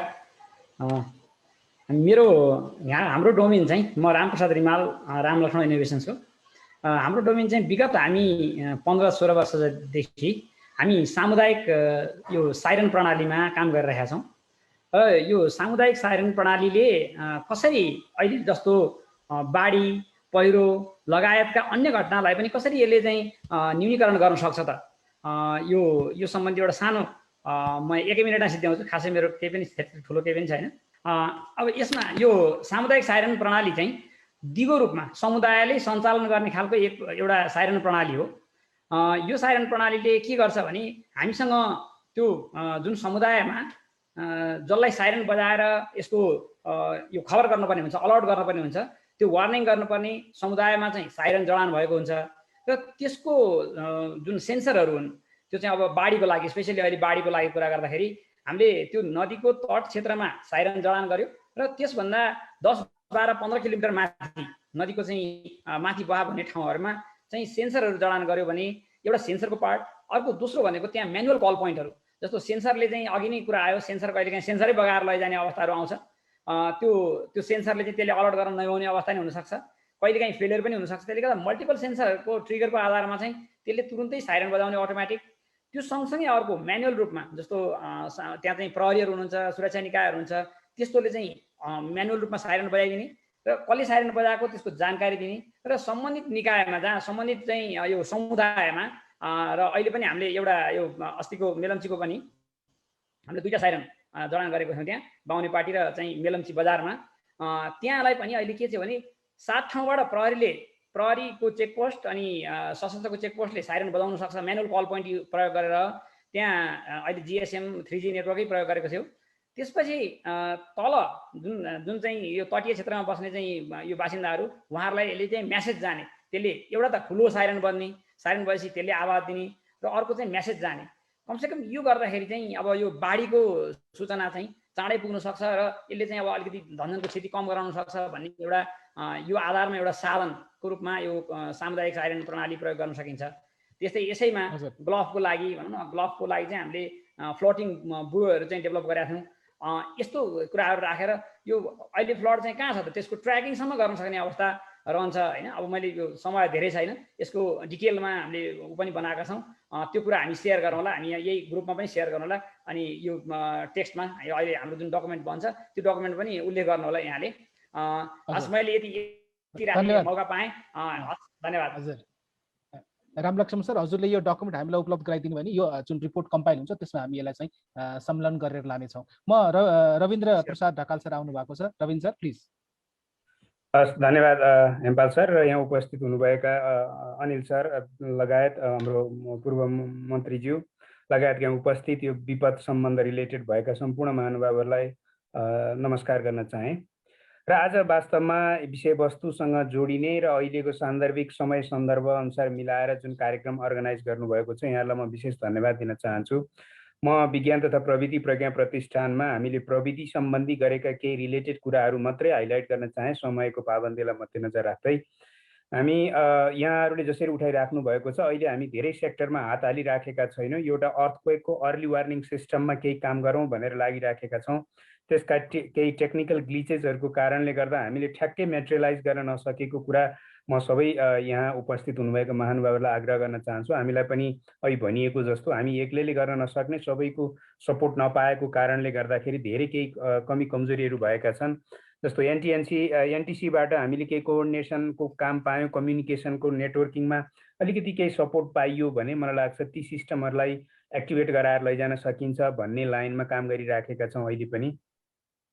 र यस वर्ष नै नेपाल सरकारले यो पूर्वी नेपालमा जुन 1200 वर्ष अगाडिदेखि भुइँचालो गएको छैन भन्ने हाम्रा केही विज्ञ सरहरूको एउटा राय छ, त्यसैका आधारमा चाहिँ अर्ली वार्निङ सिस्टममा जानुपर्छ भन्ने मान्यताका आधारमा र यो हाम्रो मध्यदेखि पश्चिमसम्मका भागमा जोडिएका जुन सेन्सरहरू छन् तिनीहरूको कन्टिन्युएसन र अरू फर्दर काम गर्ने हिसाबले चाहिँ हामीले पूर्वी नेपालका केही भागहरूलाई सेन्सरबाट जडित गराउने र त्यसकोबाट कम्युनिकेसन्स गर्दै भूकम्प करिब 15-20 मिनट अगाडि नै हामीले पूर्व सूचना दिने व्यवस्थाको लागि व्यवस्थापन गर्दै जाने भन्ने हिसाबले यस वर्षबाट हामी फेरि अरू अरू काम गर्दैछौँ भने चाइनामा रहेको एउटा कम्पनी छ जुनसँग हामीले पहिला पनि सहकारी गरिराखेका छौँ। उहाँहरूको सहयोगबाट स्याटेलाइट कम्युनिकेसन्स गर्दै अर्ली वार्निङ सिस्टमलाई अगाडि बढाउने एउटा योजनामा छौँ। त्यो म जानकारी गराउन चाहन्छु, किनभने अर्ली वार्निङ सिस्टम नै मलाई लाग्छ अहिले हाम्रो खड्किएका कुराहरू के हो भने चाहिँ यो अर्ली वार्निङ सिस्टमबाट हामीले एउटा पब्लिकलाई अलर्ट गराउन सकिन्छ, जसबाट धनजनको क्षति कम गराउन सहयोग पुग्ने भयो भने। अर्को चाहिँ त्यस पछाडि टेक्नोलोजिकल डेभलपमेन्ट नभएको कारणले गर्दा हामी अहिले ठ्याक्कै राहत वितरणमै मात्रै टुङ्गिएका छौँ, जसलाई हामीले रोक्नुपर्ने हुन्छ। भोलि हामीलाई रिभरका कुरा गर्ने हो भने रिभर ट्रेन्चिङ गराउँदाखेरि जसरी हामीले अहिलेदेखि कन्ट्रोल गरेर एउटा कन्टुरमा रिभरलाई हिँडायौँ भने मलाई लाग्छ त्यसलाई भोलि त्यसले पार्ने घरहरूमा अथवा बस्तीहरूमा पार्ने प्रभावलाई कम गर्न सकिन्थ्यो, घटाउन सकिन्थ्यो। ती लाइनमा काम गर्नुपर्ने बाँकी छ। त्यसकारणले हामीले थाहा पाउने एउटा कुरा भयो भने थाहा पाइसकेपछि स्थानीय सरकारदेखि लिएर प्रादेशिक सरकार र केन्द्रीय सरकारले चाहिँ त्यसलाई मेटेरियलाइज गर्ने, कसरी सुरक्षित बस्ती बसाल्ने भन्ने काम चाहिँ एउटा काम गर्नुपर्ने जरुरी छ। त्यस कारणले गर्दा हामी त्यो पाटोमा पनि जानुपर्ने हो। र अर्को हामीले गरिराखेको काम भनेको चाहिँ एउटा नेसनल इन्फर्मेसन एक्सेस सेन्टर अहिले नास्टमा स्थापना करिब अन्तिम क्षणमा पुगिसकेका छौँ र हामीसँग दुईवटा कम्पोनेन्ट हुन्छ। एउटा स्टेसन रहन्छ नास्टभित्र नै, जहाँबाट हामीले आइसिटी सम्बन्धी रिलेटेड सबै इन्फर्मेसन्सहरू हामी देशैभरि जहाँ पनि पुर्याउन सक्छौँ एउटा कुरा। अर्को कुरा चाहिँ जहाँ जहाँ निड छ त्यसैको ठाउँमा बसबाट आइसिटीको क्लासरुम सहितको जुन बस छ त्यो अरू ठाउँमा पनि पुर्याउन सकिन्छ। त्यसकारणले गर्दा ती इन्फर्मेसन एक्सेस सेन्टरबाट कम्युनिकेसनको च्यानलाइज गर्न र एउटा डिजिटल ग्याप कम गराउनको लागि चाहिँ हाम्रो त्यो सिस्टमहरू युज गर्न सकिन्छ भन्ने लाग्छ। त्यस्तै गरेर अर्को काम चाहिँ हामी यो जापानको किचुने प्रोजेक्ट अन्तर्गत एउटा स्याटेलाइट मिसनमा जोडिन खोजिराखेका छौँ, जसमा 5 स्क्वायर मिटरको रिजोल्युसनमा हामीले पिक्चर इमेज लिन सक्छौँ र अब आउने दिनहरूमा त्यो काम पनि गर्न सकिने भएको हुनाले नास्टको आफ्नै ग्राउन्ड स्टेसनबाट कमान्ड दिन सकिन्छ। त्यसकारणले त्यो लेभलमा पनि हामी काम गर्न इच्छुक छौँ, गरिराखेका छौँ र मलाई लाग्छ किचुने प्रोजेक्टसँग जोडिसकेपछि अहिलेसम्म स्याटेलाइट मिसनमा गरिएको हाम्रो लेसन लर्निङ र हाम्रा इन्फ्रास्ट्रक्चर डेभलपमेन्टले गर्दाखेरि त्यो पाटोमा काम गर्छ। सरी, मैले भन्दाखेरि 15-20 मिनट भनेछु, त्यसलाई सेकेन्ड भनेर बुझिदिनु होला। 15-20 सेकेन्ड अगाडि नै हामीले एउटा जानकारी पाउने कुरा चाहिँ म फेरि सुधार्न चाहन्छु त्यो चिजलाई। र यति भन्दै यहाँ अहिले अनिल सरले जुन एउटा आफ्नो इनिसिएटिभबाट जे गरिराख्नु भएको छ, एउटा लिडरसिपमा एकदम राम्रो काम गरिराख्नु भएको छ जस्तो लाग्छ। तर अहिले भनिएको जस्तो हाम्रो डाक्टर सुब्बाले जे भन्नुभएको थियो, यसलाई भिलेजको रूपमा कन्भर्ट गर्नु पर्यो ताकि सबै स्टेक होल्डर एउटै बास्केटमा आएर कन्ट्रिब्युसन गर्न सक्ने वातावरण बनाउनु पर्ने हुन्छ। र हामीले अझै पनि भन्नै पर्ने हुन्छ, वैज्ञानिकहरू प्राविधिकहरू यो सेक्टरबाट यो लडाइँमा छुटिराखेका हुन्छन् हरेक पालीमा है। त्यसकारणले गर्दा वैज्ञानिकहरूका इनपुटहरू अथवा उहाँहरूको विज्ञताका कुरादेखि लिएर सबै चिजलाई समेट्दै गइयो भने मात्रै यी सबै हाम्रो एउटा कोअर्डिनेटेड तरिकाले अगाडि बढाउन सकिन्छ। त्यो नभएकै कारणले गर्दा जियो इन्जिनियरिङका कुराहरू छुटिराखेका छन्, सेस्मिक एनालिसिसका कुरा, डेटा एनालिसिसका कुरा र पुराना भएका इभिडेन्सहरूलाई पनि हामीले कोअर्डिनेट गर्दै अब आउने प्लान गर्ने हिसाबमा पनि ती कुराहरू छुटिराखेको हुनाले यसलाई अलिकति इन्टिग्रेटेड मोडालिटीमा लैजानको लागि चाहिँ अब अनिल सरले अलिकति लिडरसिपको भूमिका खेल्दै अगाडि बढ्नुपर्छ भन्ने आग्रह गर्न चाहन्छु। र नास्टको तर्फबाट वैज्ञानिकहरूको इनपुट चाहिँ एउटा कोएर्सिभ तरिकाले लिएर आउनको लागि चाहिँ हामी हाम्रो तर्फबाट म्याक्सिमम कोसिस गर्छौँ। र त्यसकारणले एनडिआरआरएमएसँग हामी मिलेर गइयो भने चाहिँ वैज्ञानिकको इनपुट चाहिँ हामी मार्फत त्यहाँ जोड्ने वातावरण बनाउनेको चिजको लागि चाहिँ पहल गरिदिनु हुन म अनिल सरलाई फेरि पनि आग्रह गर्छु। र यति भन्दै मेरो भनाइ यहीँ सक्छु। हस्, धन्यवाद।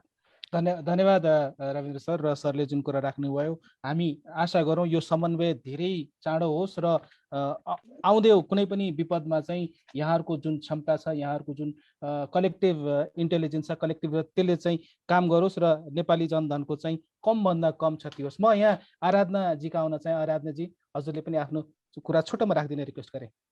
हजुर हस् नमस्कार सर्वप्रथम है सबैजनालाई म आराधना श्रेष्ठ म विज्ञ त होइन तै पनि मेरो चाहिँ आफ्नो इन्फर्मेसन टेक्नोलोजी मेरो चाहिँ आफ्नो एक्सपर्टिज भएको भएर र म यही प्रोफेसनली म आइटीको भएको भएर चाहिँ र रिसेन्टली चाहिँ हामीले आफ्नो एउटा सानो अर्गनाइजेसन पनि स्टार्ट गरेको छौँ 2019 मा भर्खर स्टार्ट भएको छ जसमा चाहिँ हामीले चाहिँ मेनली चाहिँ हामीले फायर र इमर्जेन्सीमा डिजास्टरसँग रिलेटेड सबै काम गर्छौँ होइन र मेरो आफ्नो एक्सपर्टिज आइटी सेक्टर भएको भएर चाहिँ मलाई यो डिजिटल संवादमा पनि मलाई इन्ट्रेस्ट लागेको हो र अहिले सबैजनाको कुराहरू पनि सुन्दाखेरि चाहिँ मलाई कस्तो लाग्छ भने चाहिँ हामीले इन्फर्मेसन त हामीले जति पनि हामीले कलेक्ट गरिरहेको छौँ सानो अब धेरै थोरै भए पनि हामीले इन्फर्मेसन चाहिँ हामीले कलेक्सन गरिरहेको छौँ होइन तर त्यो इन्फर्मेसनलाई चाहिँ हामीले त्यो एनालाइज गरेर चाहिँ इम्प्लिमेन्टेसनतिर चाहिँ लिएर जाने चाहिँ त्यो पार्ट चाहिँ यहाँ ग्याप ठुलो ग्याप छ कि होइन जसले गर्दाखेरि चाहिँ अब यो रिसेन्टली यही इयरमा पनि अब हामीले काम गर्दा पनि म्युनिसिपालिटी लेभलहरूमा पनि काम गर्दाखेरि के मैले पाएँ भने उहाँहरूलाई चाहिँ के प्लान नै कसरी गर्ने डिजास्टरमा नै थाहा छैन कि भनेपछि हाम्रो चाहिँ कस्तो भइरहेछ भने चाहिँ प्लान चाहिँ उहाँहरूको कति राख्नुहुन्छ डिजास्टरमा बजेट छ भन्नुहुन्छ होइन अब हामीले प्लान बुझ्दाखेरि नगरपालिका लेभलमा पनि अनि केमा राख्नु भएको छ भने पोलिसीमा राखेको छ अनि यो रिस्पोन्समा राखेको छ भनेर भन्नुहुन्छ कि भनेपछि उहाँहरूलाई चाहिँ गर्ने नै के भनेर नै थाहा नभएको जस्तो ग्याप मैले थाहा पाएँ होइन अब त्यसो गर्दाखेरि चाहिँ उहाँले केमा चाहिँ गर्ने त कस्तो गर्ने भनेपछि डिजास्टर भएपछि रिस्पोन्समा बढी हामी फोकस देखिरहेको छौँ होइन प्रिपेयर्डनेसमा चाहिँ कम देखिरहेको छ म के भन्न चाहन्छु भने चाहिँ जस्तो कि हाम्रो चाहिँ ल्यागिङ इन्फर्मेसन चाहिँ हाम्रो बढी छ कि ल्यागिङ भनेको विपद भइसकेपछिको इन्फर्मेसन भन्न खोजेको होइन ल्यागिङमा यहाँ यतिवटा विपद भयो यतिवटा मान्छे इन्ज्योर्ड भयो अथवा यो भयो भने त्यो ल्यागिङ इन्फर्मेसन भयो भने लिडिङ इन्फर्मेसन चाहिँ हामीले केले चाहिँ विपद निम्त्याउन सक्छ त्यो इन्फर्मेसनको कलेक्सन चाहिँ हामीले कम गरिरहेछौँ कि लिडिङ जसले गर्दाखेरि चाहिँ हामीले मिटिगेसन चाहिँ गर्न सकौँ भन्ने टाइपले चाहिँ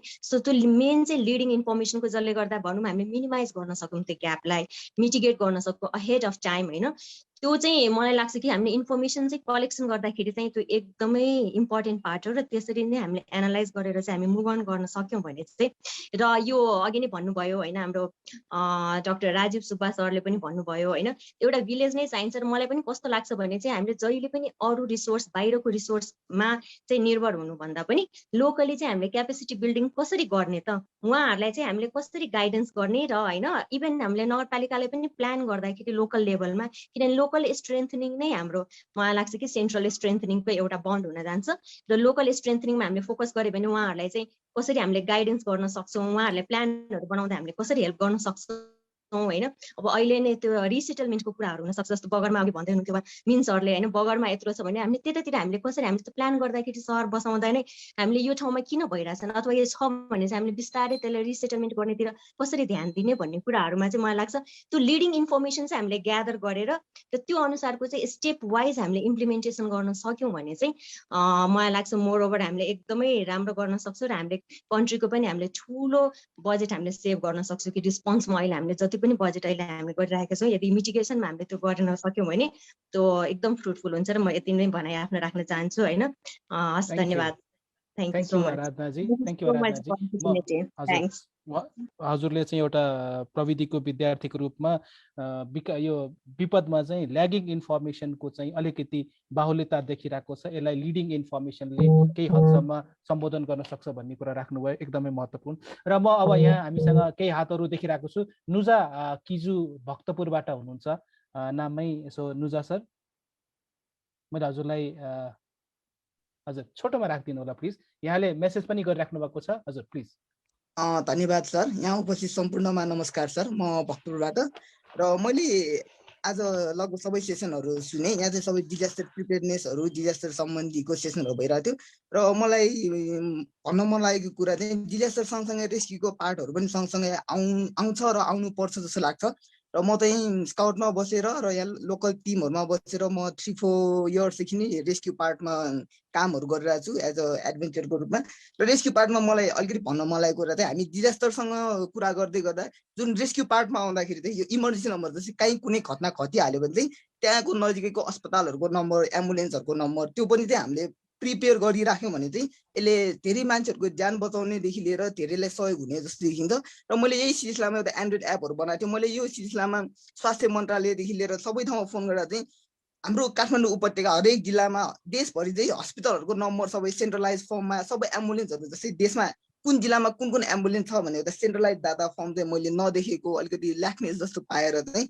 र त्यो विषयमा केही छ भने अलिक क्लियर गरिदिनु हुन यहाँ कोही सरहरू छ भने चाहिँ। अनि यही सिलसिलामा हामीले इमर्जेन्सी कन्ट्याक्ट भन्ने एउटा एप पनि बनाएको छौँ, जुन एपमा खोलेपछि त्यहाँ हामीले चाहिँ अहिले भक्तपुर बेसिसमा बनाइरहेको छौँ, जुन एपमा चाहिँ सबै भक्तपुरको सरकारी कार्यालय, सिडिओ अफिस, पुलिस, प्रहरी, दमकल, एम्बुलेन्स, सब वाहनदेखि सबै नम्बर हुन्छ अनि 1 क्लिकमा चाहिँ कल हुन्छ।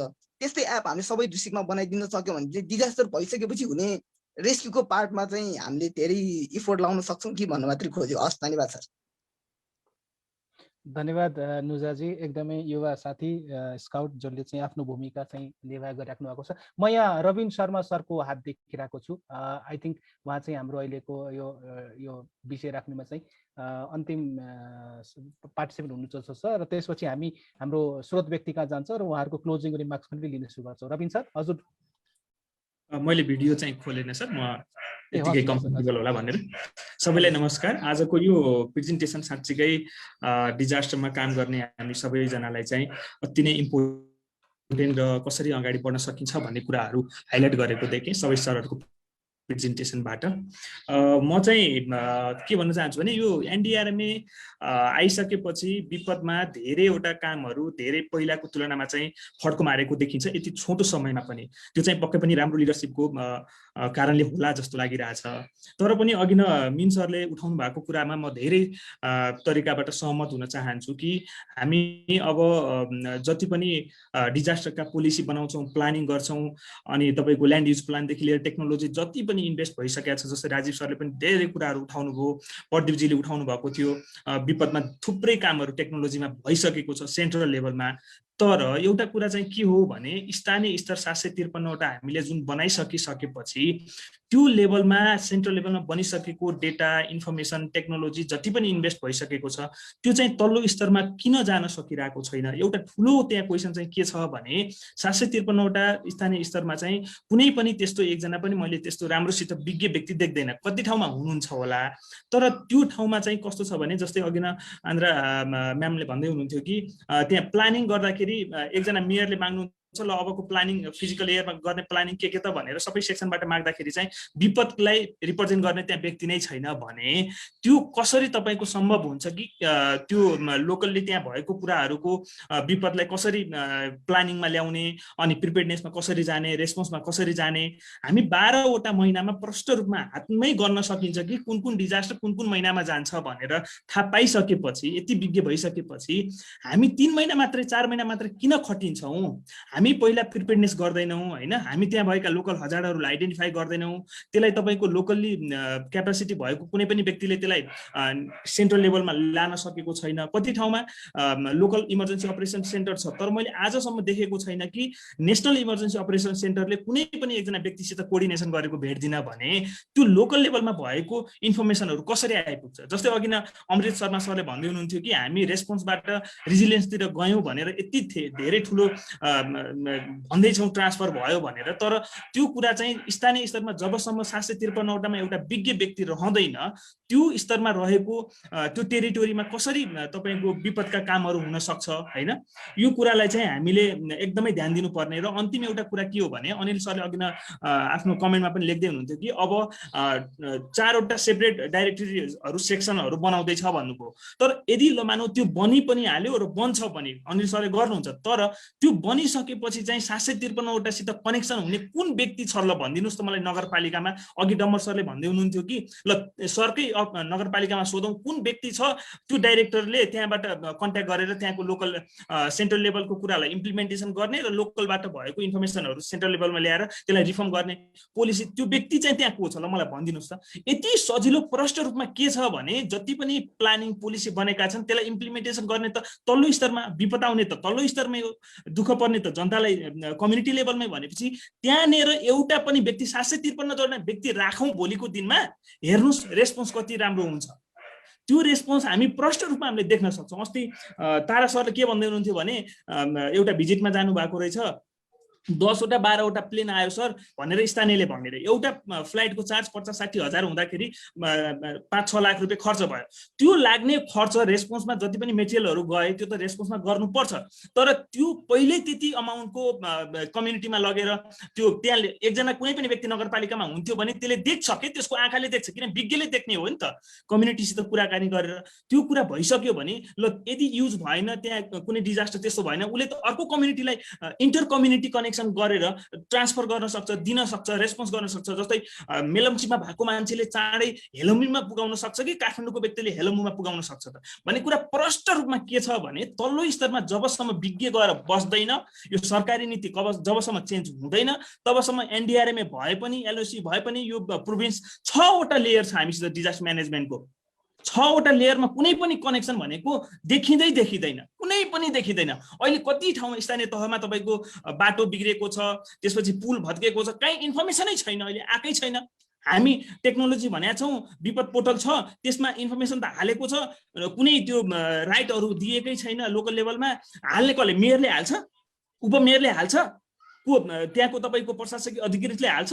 एउटा विपदको व्यक्ति त्यहाँ सेक्सनै छैन कि, सेक्सन हुन्थ्यो भने त्यो त्यहाँ भएको एकजना अधिकृतले त मजाले डिल गर्न सक्छ नि यो कुरालाई त। अब यो कुरालाई पनि हामीले अब पनि बुझेनौँ भने कहिले बुझ्ने?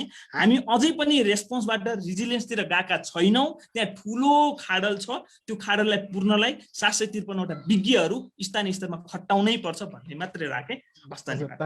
धन्यवाद रविन सर। आई थिङ्क सरले आफ्नो जुन यो र यसमा पनि जहाँसम्म हामी एउटा प्रविधिको विद्यार्थीको हिसाबले चाहिँ कसरी यसलाई एकाउन्टेबल बनाउन सकिन्छ, कसरी यसलाई ट्रान्सपेरेन्ट बनाउन सकिन्छ, कसरी यसलाई जस्ट र इक्विटी बनाउन सकिन्छ भन्ने कुरा पनि प्रविधिले छोटो भए पनि भूमिका खेल्न सक्छ। तर अघि भने जस्तै राज्यको नीतिलाई नै हामीले चाहिँ धेरै हदसम्म यसको लागि चाहिँ सुधार्न आवश्यक छ। रमेश गौतम सर हुनुहुन्छ प्र्याक्टिकल एक्सनबाट। रमेश सर, हजुरले पनि आफ्नो कुरा छोटोमा राख्दिन रिक्वेस्ट गर्छु र यसपछि म फेरि हाम्रो स्रोत व्यक्ति गराउन चाहन्छु। रमेश सर, हजुर। हुन्छ, सबैलाई नमस्कार। म छोटोमा भन्नुपर्दा आजको जुन प्रेजेन्टेसन छलफल छ यो एकदम लाभदायी छ। यसमा चाहिँ हामीले यस्तो सेसनहरूमा चाहिँ स्थानीय सरकारको जनप्रतिनिधिहरूलाई पनि समावेश गर्न सकेको भए चाहिँ यो ठुलो उपलब्धि हुन्थ्यो जस्तो लाग्छ। यसैमा मैले यही अहिले भएको जुन बाढी पहिरोको जुन अहिलेको समस्या छ यसैमा आधारित भएर दुईवटा सवालहरू हेर्न खोजेको। अहिले खास गरी हामीले जुन अहिले नेपालमा गरिरहेको जुन विपद अथवा यसको जुन फोरकास्ट मोडलहरू छ यसले चाहिँ मुख्य जलाधारहरू, मुख्य नदी बेसिनहरूले आधार मानेर गराएका छौँ। अब यसले चाहिँ के गर्छ भन्दाखेरि लोकलाइज फ्लडहरू अथवा स्थानीय स्तरमा हुने जुन भौतिक संरचना लगायत अन्य स्तरबाट हुने जुन डुबान कटानको समस्याहरू छ भनौँ भने मुख्य नदीको सहायक नदीहरू जसमा चाहिँ हाम्रो अहिलेको फोरकास्ट सिस्टमहरू पनि छैन, तर चाहिँ सबभन्दा बढी इम्प्याक्ट परेको छ हेऱ्यो भने चाहिँ त्यसलाई बढी छ। जस्तो उदाहरण हामीले गत साल जुन टिकापुर नगरपालिकातिर भएको जुन क्षति हेऱ्यो भने चाहिँ त्यहाँ लोकलाइज फ्लडले कति ठुलो क्षति गरेको थियो त्यस्ता कुराहरूलाई लिन सक्छौँ होइन। अनि त्यस्ता मोडलहरू अहिले भएका जुन हेकराज मोडल लगायत विभिन्न मोडलहरू प्रयोग गरिन्छ त्यसले चाहिँ धेरै त्यसको जुम क्यापेसिटी अथवा जुन 12.5 मिटर पिक्सल म्याप अथवा यस्तै किसिमको हुन्छ र त्यसले चाहिँ लोकलाइज फ्लडहरूलाई चाहिँ हेर्न सक्दैन। अनि जुन समस्या चाहिँ त्यही नै बढी देखिरहेको छ भने चाहिँ त्यस्ता समस्याहरूलाई चाहिँ त्यस्ता जुन इन्फर्मेसनहरू छ त्यसलाई चाहिँ कसरी डिजिटाइज गर्न सकिन्छ ताकि स्थानीय सरकारहरूलाई चाहिँ जुन समुदाय स्तरको जुन समस्याहरू छ त्यसलाई चाहिँ सम्बोधन गर्न सकियोस् भन्ने एउटा पाटो छ भने अर्को भनेको चाहिँ अहिले च्यालेन्ज देखिएको जस्तै हामीले अहिले फ्लड अलर्ट भनेर चाहिँ एनडीआरएमए तथा डिएचएम लगायत विभिन्न सरकारवाला सङ्घ संस्थाहरूबाट विभिन्न सूचनाहरू जान्छ। तर अहिले के छ भन्दाखेरि हामीले चाहिँ नदीको सतह भनेको 8 मिटर 10 मिटर भनौँ, नदी अनुसार बेसिन अनुसार फरक छ, तर त्यो सूचना भनेको कहिले एकचोटि बनायो त्यसलाई अपडेट गरिएको छैन। अब हाम्रो जस्तो भूबनोट भनौँ होइन, त्यसपछि निरन्तर रूपमा नदी क्षेत्रमा हुने जुन दोहनहरू छ त्यो भयो, अनि त्यसपछि अनि नदीहरूले जुन च्यानल परिवर्तन गरिरहन्छन् होइन, त्यस्तै विविध कारणहरूले गर्दाखेरि त्यो साँच्चीकै अब त्यसले दिने जुन इन्फर्मेसन छ त्यसले चाहिँ समुदायलाई मिसलिड गरेको पनि देखिएको छ र समुदायहरूले चाहिँ यो चाहिँ भन्छ तर कहिले आउँदैन भन्ने हुन्छ, कहिले आउँछ भन्ने भने चाहिँ नहुने सम्भावना पनि धेरै देखिएको छ। यो चाहिँ ठुलो एउटा चुनौतीको रूपमा देखिएको छ। यसलाई समयमै सम्बोधन गर्न सकिएन भने चाहिँ हाम्रो समग्र जुन एउटा फोरकास्ट बेस यस्तो डिजिटाइज रूपमा गइरहेका छौँ, हामीले समग्र यस्तो काम गरिरहेका छौँ भन्दा पनि त्यसले चाहिँ झन् नराम्रो प्रतिक्रिया आउन सक्छ र समुदायहरूले पनि यसलाई त्यति अपनत्व गर्न सकिरहेको अवस्था छैन हो भने अबको दिनहरूमा चाहिँ हामीले यसलाई कसरी यस्ता सूचनाहरूले समय सापेक्ष बनाउने र समुदाय स्तरमा पनि सही सूचना पुर्याउनको लागि चाहिँ एनडीआरएमए तथा डिएचएमहरूले कसरी काम गर्ने सोच बनाएको छ यसमा चाहिँ म जिज्ञासा राख्न चाहे। हजुर धन्यवाद रमेश सर। सम्भवतः यो हजुरको जिज्ञासा चाहिँ हाम्रो अहिले अबको स्रोत व्यक्तिहरूले आफ्नो क्लोजिङ रिमार्क्समा समावेश गर्नुहुनेछ। मैले यहाँ अघि सोमनाथ सरलाई पनि मैले यहाँ सरले भन्दै हुनुहुन्थ्यो र सोमनाथ सरले यहाँ देखिरहेको छु। सोमनाथ सर हजुरको पनि छोटो केही हामीले कुरा यसमा सुन्न पाए, हजुरबाट बुझ्न पाए भने अलि हामीलाई पनि यो फोरमलाई पनि केही इनपुट हुन्थ्यो कि सोमनाथ सर? सो म अब यहाँ अगाडि अब हामीसँग स्रोत व्यक्तिका अनुसार र आज मैले एउटा सानो क्षमा पनि के माग्न चाहे भन्दाखेरि किन आजको छलफल अलिकति केही प्रेजेन्टेसन र केही ओपिनियन र केही यथार्थलाई हामीले राखेर संवादमा हामी अलिकति हामीले समय चाहिँ त्यसमा छुट्याउनु परेको अवस्था रह्यो। म यहाँ अब यसलाई चाहिँ क्लोजिङमा जाँदाखेरि मैले यहाँ सुरुमा नै हाम्रो क्लोजिङ रिमार्क्सको लागि हाम्रो स्रोत व्यक्तिहरूबाट सुरु गर्न चाहे र सबभन्दा पहिले म यहाँ डाक्टर मनिताजीका आउन चाहे। मनिताजी केही अघि हजुरले हात पनि रेज गर्नुभएको थियो र त्यसपछि हजुरले अघि हात पनि रेज गर्नुभएको थियो र सँगसँगै के अरे तपाईँको जुन अघिको प्रस्तुतिमा के अरे हजुरले चाहिँ भन्नुभएको जस्तै केही कुराहरू हाम्रो मेयर साहबले पनि हजुरलाई पनि केही इन्फर्मेसन्सहरू र हजुरको चाहिँ ल्यान्डलाइनमा नै र जियोमा नै हजुरको चाहिँ एक्सपर्टिज हुनको नै केही कुराहरू त्यसलाई पनि आन्सर गरेर अगाडि बढिदिनु होला। हजुर सर मेरो केही भएको थियो, म एकछिन बाहिर निस्किएको थिएँ। ए हजुर सोमनाथ सर, हजुर हामीले हजुरको पनि छोटो एउटा के अरे यो विषयमा हजुरको पनि इनपुट रिक्वेस्ट गरेका थियौँ सर। Somnath sir please. मैले आज सबै प्रेजेन्टेसनहरू सुने। मलाई चाहिँ हाम्रो सुब्बा सरको यो प्रेजेन्टेसनबाट त्यो जुन रिस्क म्याट्रिक्सहरू छ त्यसलाई चाहिँ मैले अर्थलाई अलिकति बढी फोकस गर्न खोजेँ। पहिलो जमानामा अर्थ अननोनमै थियो भने अहिले करिब यो चाहिँ नि मेगा डाटाहरूबाट यो प्रेडिक्टेबिलिटीसँग जान सक्ने, अब लङ टर्मको प्रेडिक्टेबिलिटी भन्दा पनि सर्ट टर्म जस्तै हाम्रो रविन्द्र सरले भन्नुभयो 20 यो पी र एसवेबको फरकको हिसाबले 15-20 सेकेन्डको फरकलाई क्याच गर्न सकियो भने केही न केही गर्न सकिन्छ कि भन्ने हिसाबको यो कुराहरू आफ्नो ठाउँमा भयो। तर मेन समस्या यहाँ के छ भन्दाखेरि हाम्रो म्याडमले पनि भन्नुभयो एउटा हाम्रो इन्डोर मेकानिजम इन्डोर टेक्निकल एक्सपर्टिजहरू धेरै कम भयो यो चाहिँ अर्थको क्षेत्रमा। सेस्मोलोजीको कोर्स नै नेपालमा पढाइ नहुने र चाहिँ नि नेपालमा यसको एक्सपर्टिज नै नहुने कारणले गर्दाखेरि हामीले चाहिँ नि बडा दुःख पाएका छौँ र यसलाई चाहिँ जियोफिजिक्सको कोर्सहरू कुनै न कुनै रूपमा युनिभर्सिटीहरूले इन्डोर्स गरेर यसका एक्सपर्टहरू पनि 1-2 ब्याच भएन निकाल्नुपर्छ भन्ने खालको रूपमा हामीले चाहिँ एउटा भोइस रेज गर्नुपर्छ होला जस्तो लाग्छ मलाई। किन भन्दाखेरि हामी सधैँ अर्काले गरिदिएको रिसर्चको भरमा मात्रै र हामीले चाहिँ नि हाम्रा अब 1200 वर्षसम्म पूर्वी नेपालमा भूकम्प गएको छैन भनेको छु। यो पनि मलाई चाहिँ त्यति धेरै चाहिँ नि अब पश्चिम नेपाल पूर्वी नेपालको कुराहरू सेस्मिक ग्यापका कुराहरू यी सबै कुराहरूमा पनि हामी आफैले चाहिँ नि यसलाई चाहिँ स्टडी गरेर अर्ली वार्निङमा पनि जस्तै हाम्रो आई म्याडमले भन्नुभयो आइटीका हाम्रा मान्छेहरू छन्, एउटा क्यापासिटी डेभलपमेन्ट हाम्रो भित्रैबाट क्यापासिटी कसरी डेभलपमेन्ट गर्न सकिन्छ भन्ने हिसाबले चाहिँ नि अगाडि बढ्नुपर्छ र हाम्रो इन हाउस क्यापासिटी डेभलप गर्नुपर्छ भन्ने मलाई लाग्छ। डिजास्टर म्यानेजमेन्टमा हामीले चाहिँ नि जति कुरा बनाए पनि एउटा जाने कुरा थियो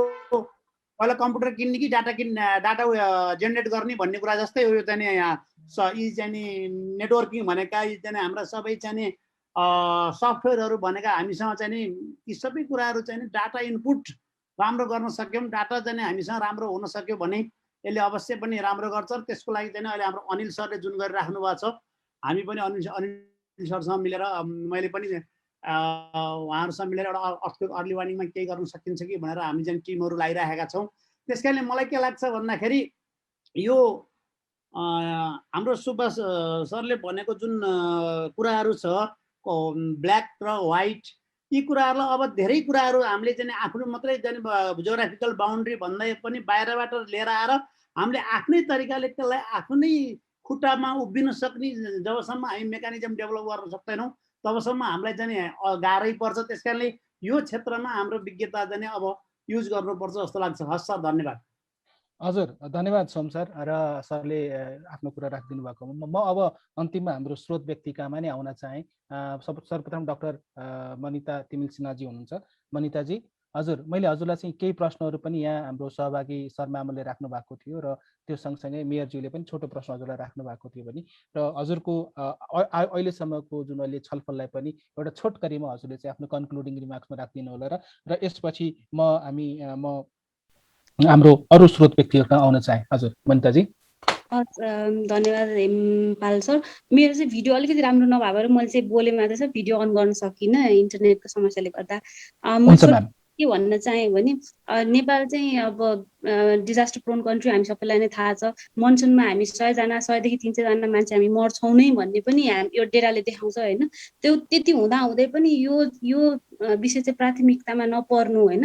हाम्रो पोलिसी मेकरहरूको हाम्रो प्लानिङ योजना तर्जुमामा चाहिँ यो चिज चाहिँ प्राथमिकतामा पर्दैन। यसको सानो इक्जाम्पल मैले दिन चाहेँ। यसका विभिन्न समस्या होलान् होइन। म मेलम्चीसँगै जोड्न खोज्छु।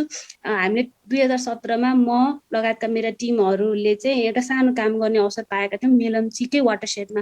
हामीले चाहिँ मेलम्चीको माथिल्लो भेगको ल्यान्डस्लाइड हजार्ड म्यापिङ पनि बनाएका थियौँ। ल्यान्डस्लाइड त्यसै गरी मेलम्ची र इन्द्रावती खोलाको लागि चाहिँ हजार्ड म्यापहरू पनि बनाएर झन्डै 100 वर्षको फ्लड आयो भने चाहिँ कहाँसम्म चाहिँ इफेक्ट हुनसक्छ भन्ने खालको एउटा स्टडी गरेर कुन कुन ठाउँहरू चाहिँ जोखिमपूर्ण छन् होइन, खोलाबाट कति परसम्म चाहिँ बस्ती हामीले डेभलप गर्नुपर्छ भन्ने खालका विभिन्न सल्लाह सुझावहरू राखेर एउटा रिपोर्ट चाहिँ हामीले मेलम्ची नगरपालिकालाई नै त्यतिखेर बुझाएका थियौँ होइन। हाम्रो डम्बर सर नै हुनुहुन्थ्यो त्यतिखेर, हामीले उहाँलाई नै लगेर बुझाएका थियौँ। तर कस्तो भयो भने अहिले त्यो सम्झिँदाखेरि साह्रै दुःखद पनि फिल हुन्छ। हामीले भनेका ठाउँहरू अहिले सबै बगेका छन् होइन।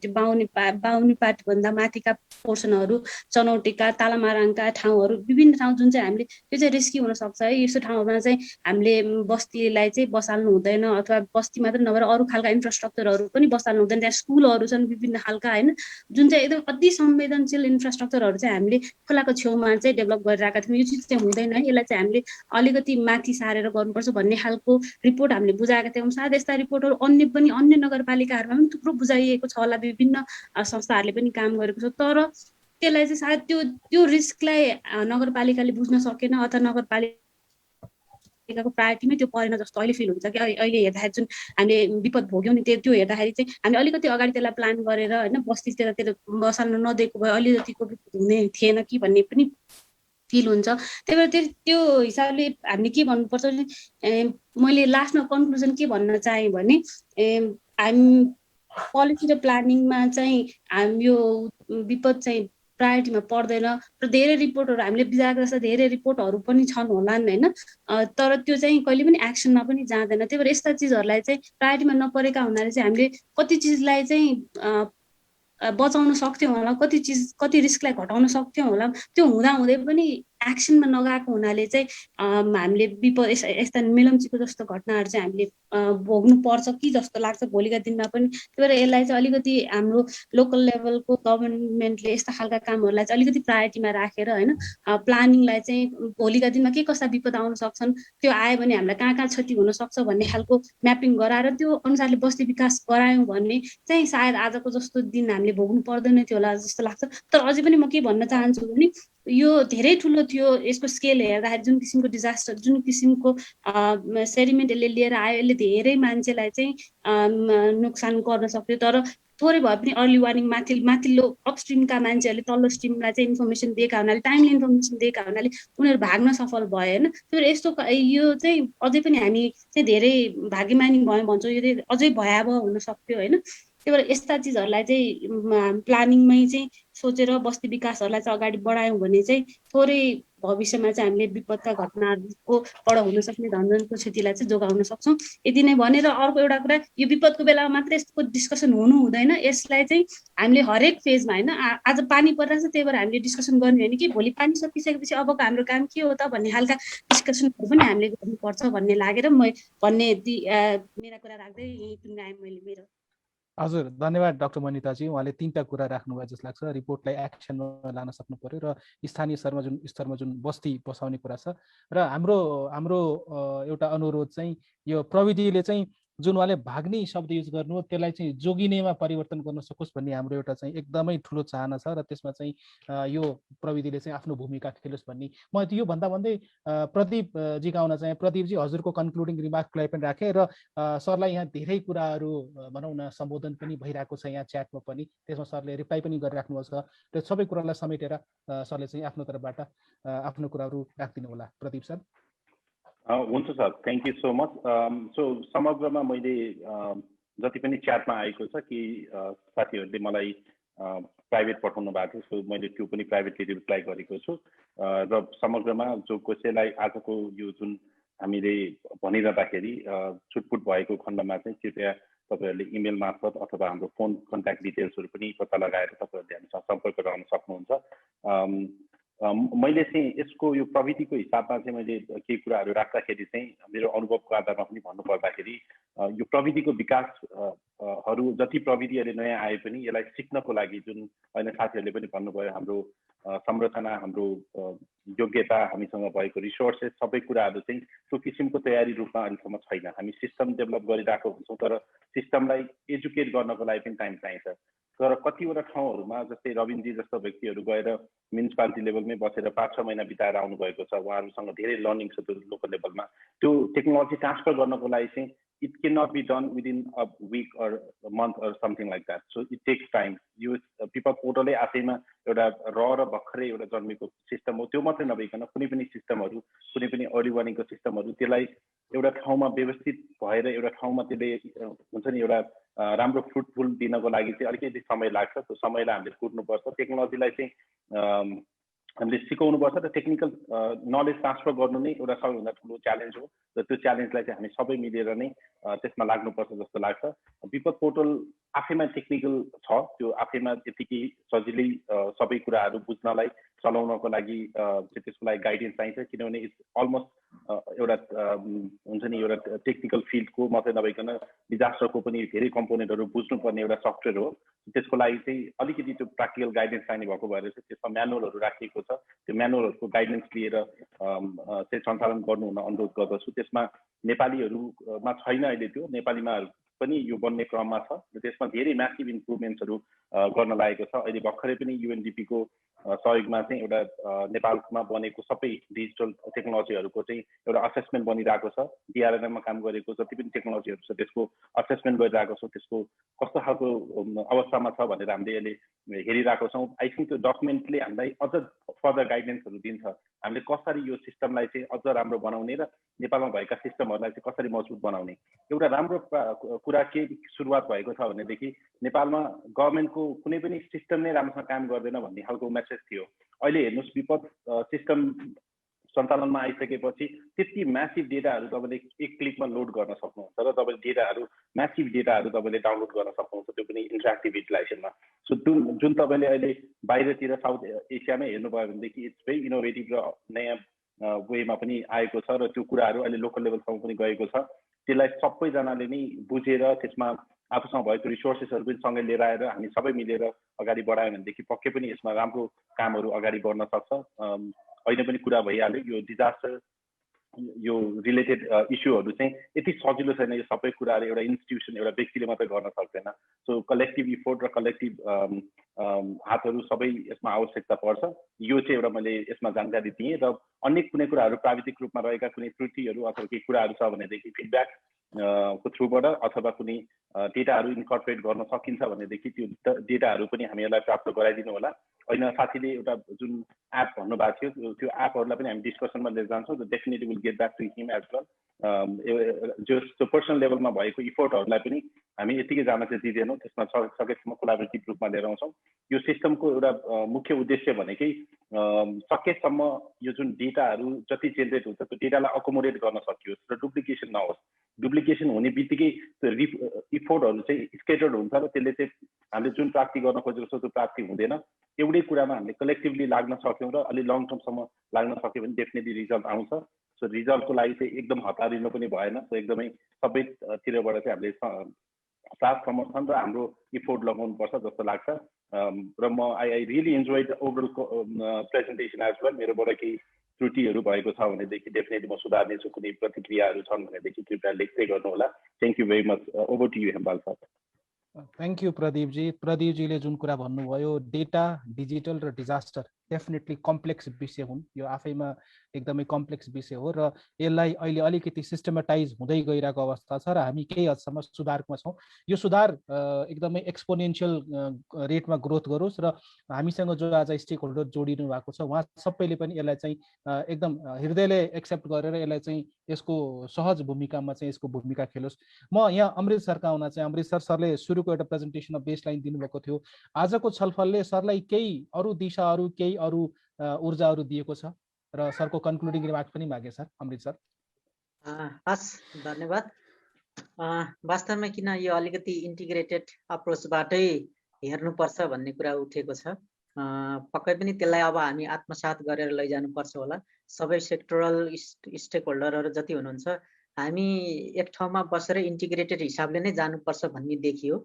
र सबभन्दा अब ठुलो कुरा मलाई लागेको ओभरअल डिस्कसन भइराख्दाखेरि धेरै इस्युजहरू उठ्यो। तर अब हामी जुन म डेभलपमेन्ट सेक्टरमा पनि काम गरेँ, एकाडेमिकमा पनि अहिले छु र मैले भोगेको कुराहरूमा र मैले रियलाइज अघि जुन चाहिँ डिजिटलाइजेसनको कुराहरू छ अथवा डिजिटल र डिजास्टरको कुराहरूमा जाँदाखेरि फास्ट मोडलको कुरा जुन छ, फास्टमा चाहिँ फाउन्डेसन, पहिला फाउन्डेसन क्रिएट गरिसकेपछि एप्रोच कुरा आउँछ, एप्रोच पछि स्ट्राटेजी र अल्टिमेटली अनि त्यसलाई बल्ल हामी इम्प्लिमेन्टेसन र त्यसलाई चाहिँ हामी प्रभावकारी उसमा चाहिँ जान्छौँ। भनेको फाउन्डेसन हामीसँग अझै पनि फाउन्डेसन चाहिँ कडा भइसकेको छैन। त्यो फाउन्डेसन किन भएको छैन भन्दाखेरि हामीसँग डेटा सफिसियन्सी छैन। यहाँ स्टडी भएका छन्, अब अर्ली वार्निङ सिस्टमदेखि लिएर थुप्रै हेजार्ड म्यापिङहरू भएको छन्। तर जबसम्म हामीसँग डेटा छैन, डेटाको ल्याकिङ छ, डेटाको ल्याकिङमा हामीले कसरी साइन्सलाई जस्टिफाई गर्न सक्छौँ? हामी साइन्सलाई जस्टिफाई नगरिकन हामीले अर्ली वार्निङदेखि लिएर सबै गरेका छौँ भनेका छौँ। अब डेभलपमेन्ट सेक्टरका मान्छेहरू बिचरा रिसर्चमा इन्भेस्ट गर्न सक्दैनन्। उनीहरूले चाहिँ कम्युनिटीमा जस्तो हो त्यो हिसाबले चाहिँ जानको लागि त्यो हिसाबले रिसर्चमा गर्न सक्दैन।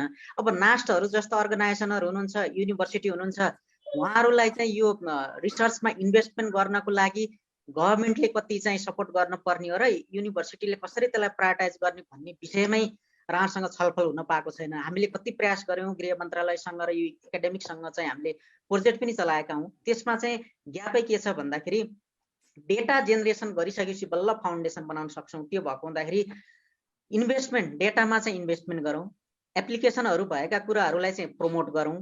यङ मान्छेहरू अहिले टेक्नोलोजिकली साउन्ड भएको हुँदाखेरि उहाँहरूको कुरा र सब हामीले सुनौँ। हामीले धेरै कुराहरू सिक्नुपर्ने र सँगसँगै जानुपर्ने भएको हुँदाखेरि मेरो अल्टिमेट डिजिटलाइजेसनको कुराहरू, डिजास्टर रिस्क म्यानेजमेन्टको लागि धेरै कुराहरू अहिले विपद पोर्टलले पनि राखिरहेको छ। अब त्यसलाई चाहिँ एउटा प्रभावकारी चाहिँ यो युजर फ्रेन्डली गराउनको लागि चाहिँ पक्कै पनि यो साइन्स बेस र टेक्नोलोजी बेस र त्यो सँगसँगै चाहिँ डिसेमिनेसन मेकानिजममा चाहिँ जुन डिसिजन मेकिङ सिस्टम छ त्यो सिस्टमलाई चाहिँ राम्रो बनाउनु पर्ने जरुरी छ र मेरो फोकस भनेकै डेटालाई हो। र आज आफ्ना त्यही कुराहरू राख्ने सेयर गर्ने ठाउँ दिनुभयो, सबैको कुरा सुन्न पनि पाइयो। भोलिको दिनमा पनि यो नेटवर्किङ रहोस् र सहकार्य गर्न पाइयोस् भन्ने कुरा राख्दै म आफ्नो कुरा यहीँ छुट्याउँछु। धन्यवाद।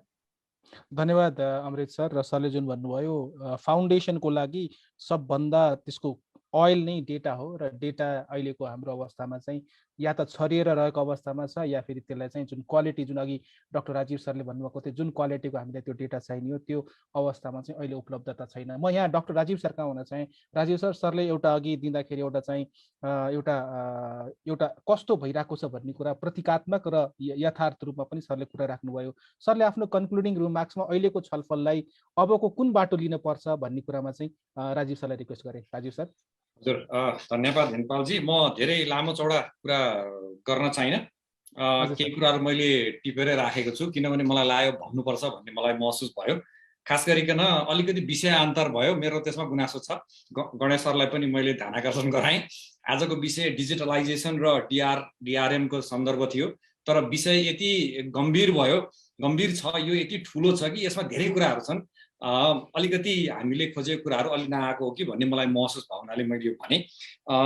डिजिटलाइजेसनको कन्टेक्स्टमा जस्तो हामीले विपद किन चाहिने, हामीलाई डेटा किन चाहिने, सबै साथीहरूले भनिराख्नु भएको छ, तर मैले तीनटा कुरा चाहिँ यहाँ हाइलाइट गर्न चाहेँ।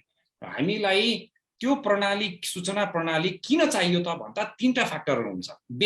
बेसिक फन्डामेन्टल प्रिन्सिपल एउटा, त्यो सूचना प्रणालीले हाम्रो बिजनेस प्रोसेसलाई इनेबल्ड गर्नु पर्यो, प्रोसेसलाई राम्रो बनाउनु पर्यो, इफेक्टिभ बनाउनु पर्यो, त्यसले इन्हान्स गर्नु पर्यो एउटा।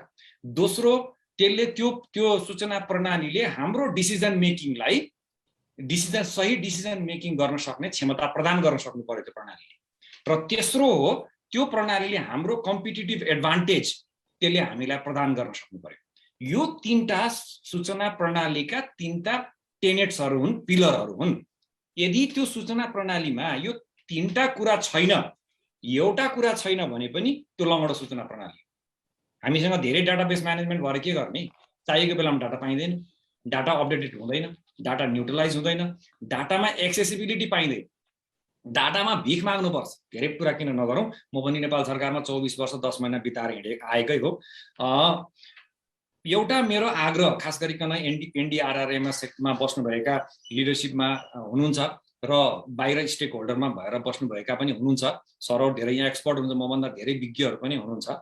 अब अलिकति एउटा न युथ न ओल्ड मान्छे मैले भन्दाखेरि चाहिँ म के भन्छु भने, अब हामी सूचना प्रविधिको युगमा छौँ, हामी बैलगाडा युगमा छैनौँ।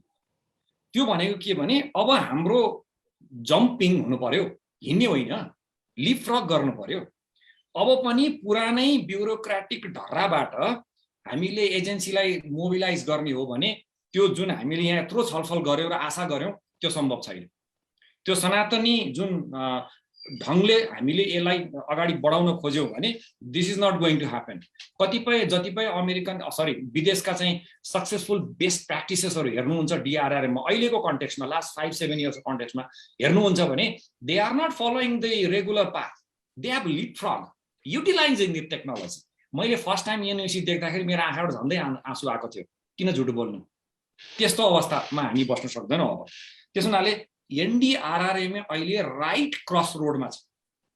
यसले अब यो एजेन्सीले फ्युचरलाई डिक्टेट गर्छ हाम्रो एनडीआरआरएमको भने त्यो संस्थाले अब अहिले के गर्ने भने सोच्ने होइन, अहिले के गर्ने र के गरेका थियौँ भन्ने सबैले भनिरहनु भएको छ।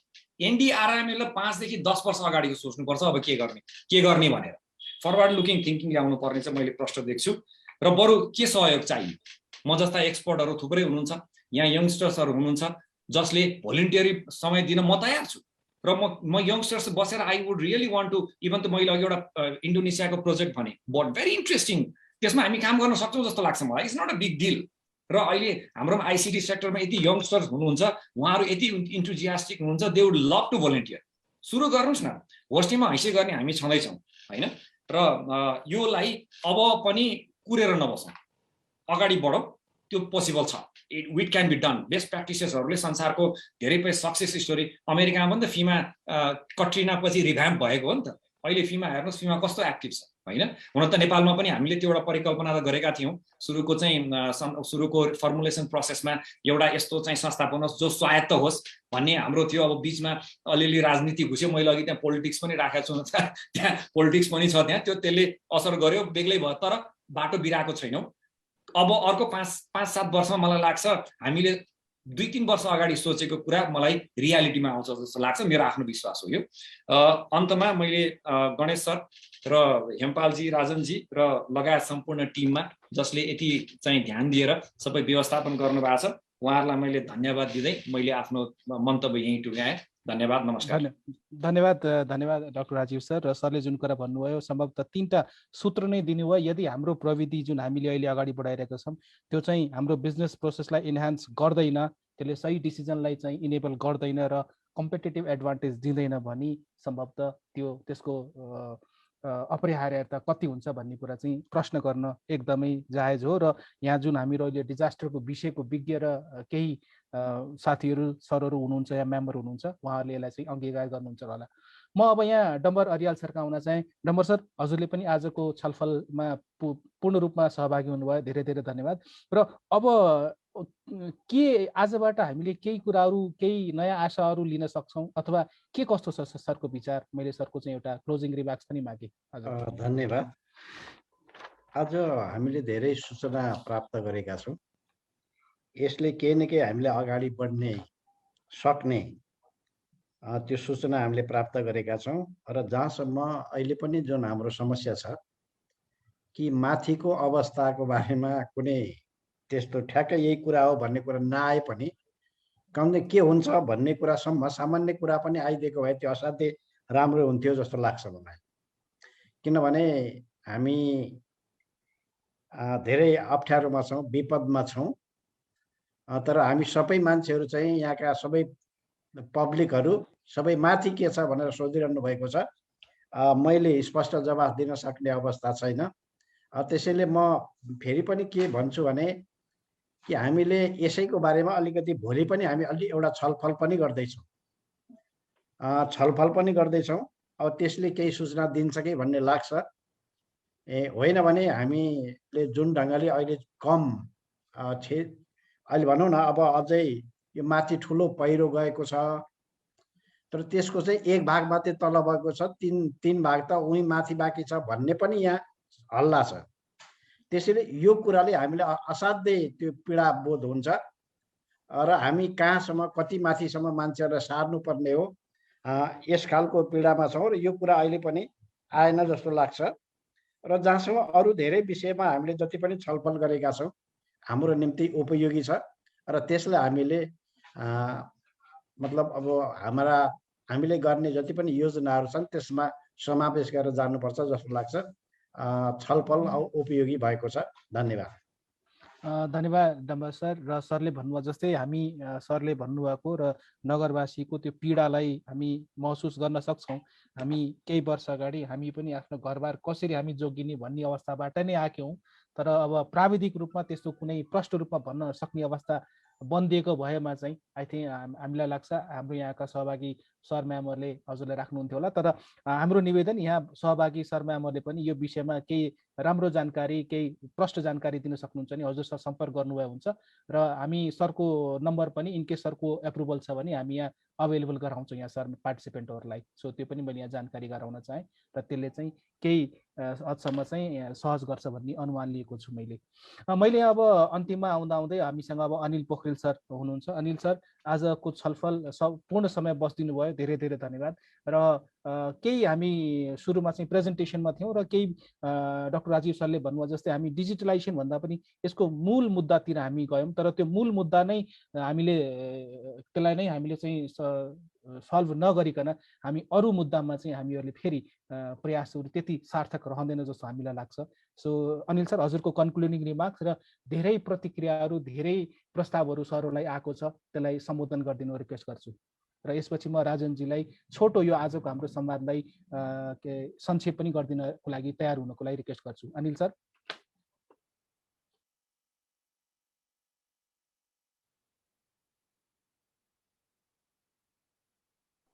Thank you sir. मैले अनम्युट गर्न सकिरहेको थिएन।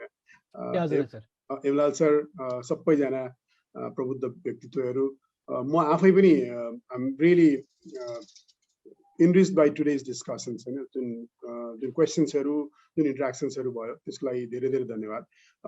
अघि आजको रिफ्लेक्ट गर्नलाई मैले एउटा इक्जाम्पल दिएर मैले मेरो भनाइ म राख्न चाहन्छु। यसलाई समप पनि सायद त्यसले गर्छ होला। ड्रोनको उदाहरण लिउँ। यसले हाम्रो डिजिटलाइजेसनको आजको यो संवादलाई यसले बुझ्नलाई पनि सजिलो गर्छ। हामी सबैलाई थाहा छ ड्रोनको इमेजरीले हामीलाई यसको जोखिम बुझ्नलाई र अरू युटिलिटीहरूको प्लानिङ गर्नलाई निकै ठुलो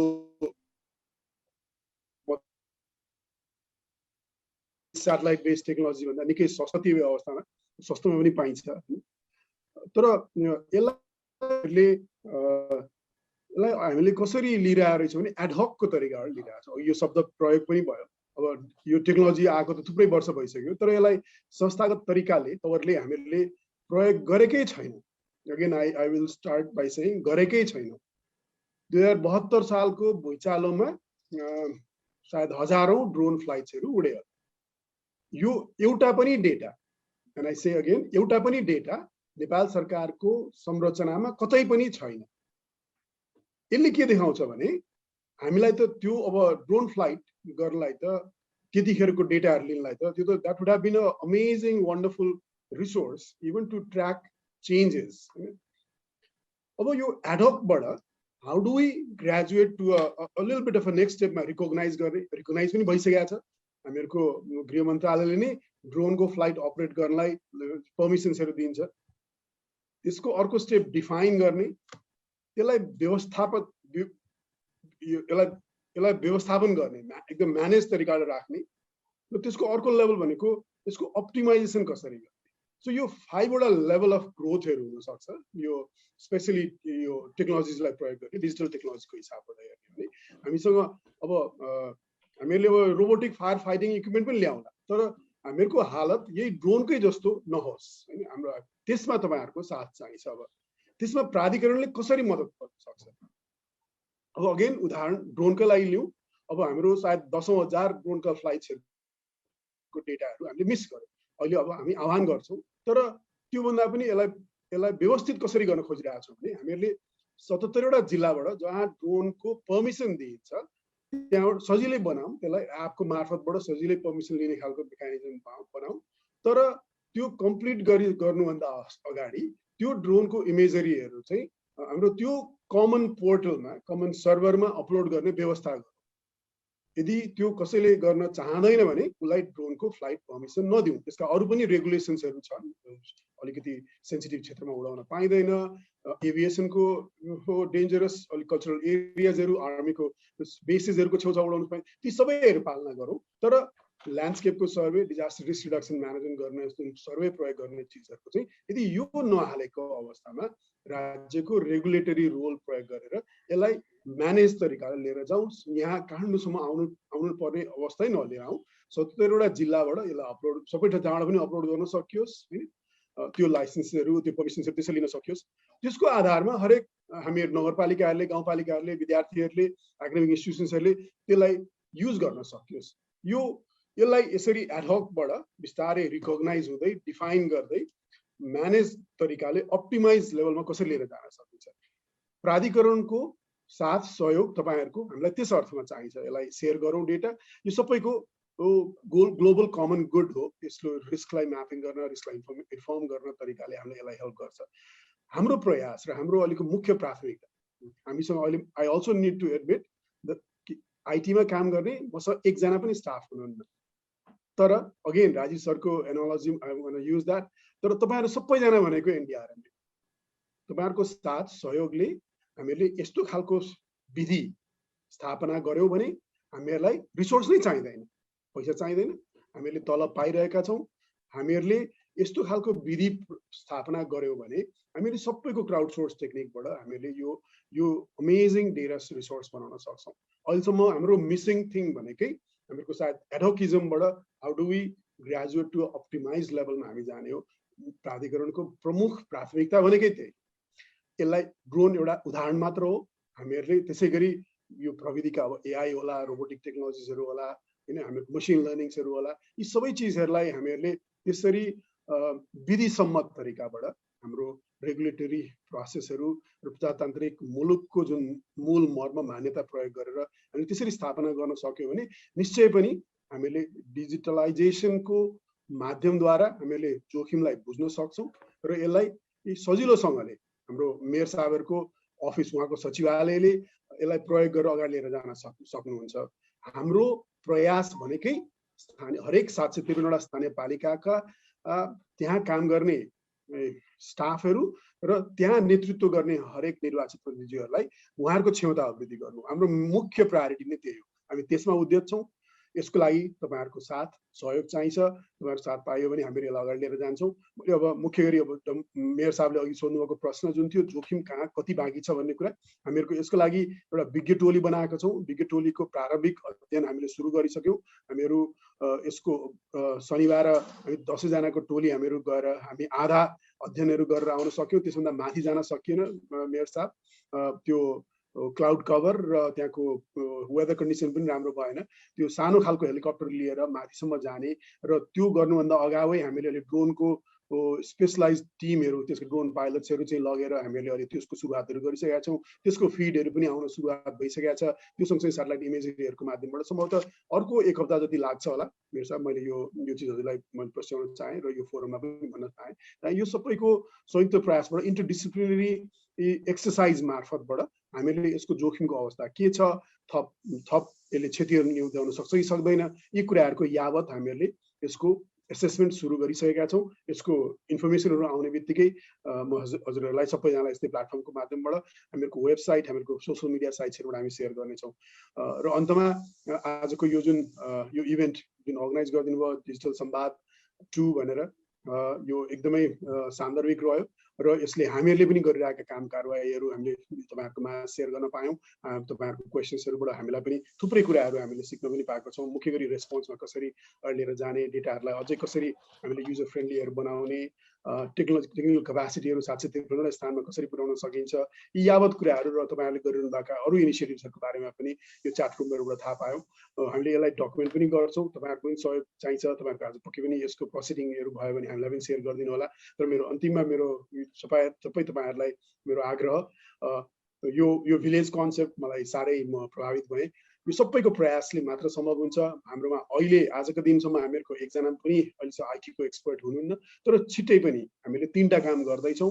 हामीले मुख्य गरी यसको कानुनी संरचना चेन्ज गर्दैछौँ, यसको अर्गनाइजेसनल स्ट्रक्चर हामीहरू रिडिफाइन गर्दैछौँ, अझै सशक्त अरू टेक्निकल स्टाफहरू लिएर आउँदैछौँ, त्यसमा आइटीको टिम नै हामीहरू राख्छौँ। ड्रोनको इमेजरिजहरू, त्यसको एनालिसिस गर्ने क्यापासिटिज इन हाउस हुने गरी हामीले त्यो व्यवस्था गर्दैछौँ। त्यो एउटा समथिङ रिलेभेन्ट टु दिस। र यो सँगसँगै हामीले अन्य कार्यविधिहरू, जस्तो अब खालि हामीहरूसँग यो पहिरो बाढीले यो नाश गरेका घरहरू बनाउने, इभन जुरे लगायत, मैले यो अघिल्लो फोरममा पनि मैले माने हाम्रो सभासदज्यूहरू हुनुहुन्थ्यो, मेयर साहब पनि हुनुहुन्थ्यो, हामीसँग थिएन। यतिका वर्ष हुँदाहुँदै पनि हामीले यसको पुनर्निर्माण गर्ने विधि नै बनाएका थिएनौँ। 10-15 हजार रुपियाँ हामीहरू तुरुन्त बाँड्ने बाहेक हामीले घरहरू पुनर्निर्माण गर्ने बनाएका थिएनौँ। अब अहिले यो प्राधिकरण आइसके पछाडि र नेपाल सरकारले पनि यसलाई ठुलो प्राथमिकता दिएको छ। हरेक लाभग्राहीहरूलाई यो बाढी पहिरोबाट प्रभावित परिवारहरूलाई 5 लाख, 4 लाख र 3 लाख दिने, विभिन्न हिमाली, पहाडी र तराईका ठाउँहरूमा अहिले तुरुन्तै 50,000 रुपियाँ मोबिलाइज गर्ने, टेम्पोरेरी सेल्टरमा गर्ने। यो विधि हामीसँग विगतमा यतिका वर्ष हामी आफैले 30-40 वर्ष भोग्यौँ यो डिजास्टर रिस्क रिडक्सन म्यानेजमेन्टमा, त्यो थिएन। भूकम्पको पुनर्निर्माणको अनुभवलाई प्रयोग गरेर हामीले यो विधि बनाएका छौँ। यी लगायत थुप्रै कार्यविधिहरू हामीले बनेका छन्, जस्तो disaster risk financing, risk insurance गर्ने। अब 3 लाख 5 लाख दिएर के होला र भन्ने धेरैले प्रश्नहरू पनि गर्नुभएको छ। यो चिज इन्सुरेन्सको माध्यमबाट त्यो भार अहिले त्यो परिवार, त्यो व्यक्ति, परिवार अथवा नगरपालिका र राज्यलाई मात्र होइन, बजारको माध्यमबाट पनि 1 करोडको घर लड्या छ, पाउने बेलामा जम्मा 5 लाख के हुन्छ भन्ने प्रश्नहरू पनि उठाएको थियो। त्यो अवस्थामा रिस्क इन्सुरेन्स खालको कुराहरूको विधिहरू लिएर आउने, रिस्क इन्फर्म डेभलपमेन्ट प्रोसेसमा जाने, यी यावत ठुलो चुनौतीपूर्ण कामहरू छन्।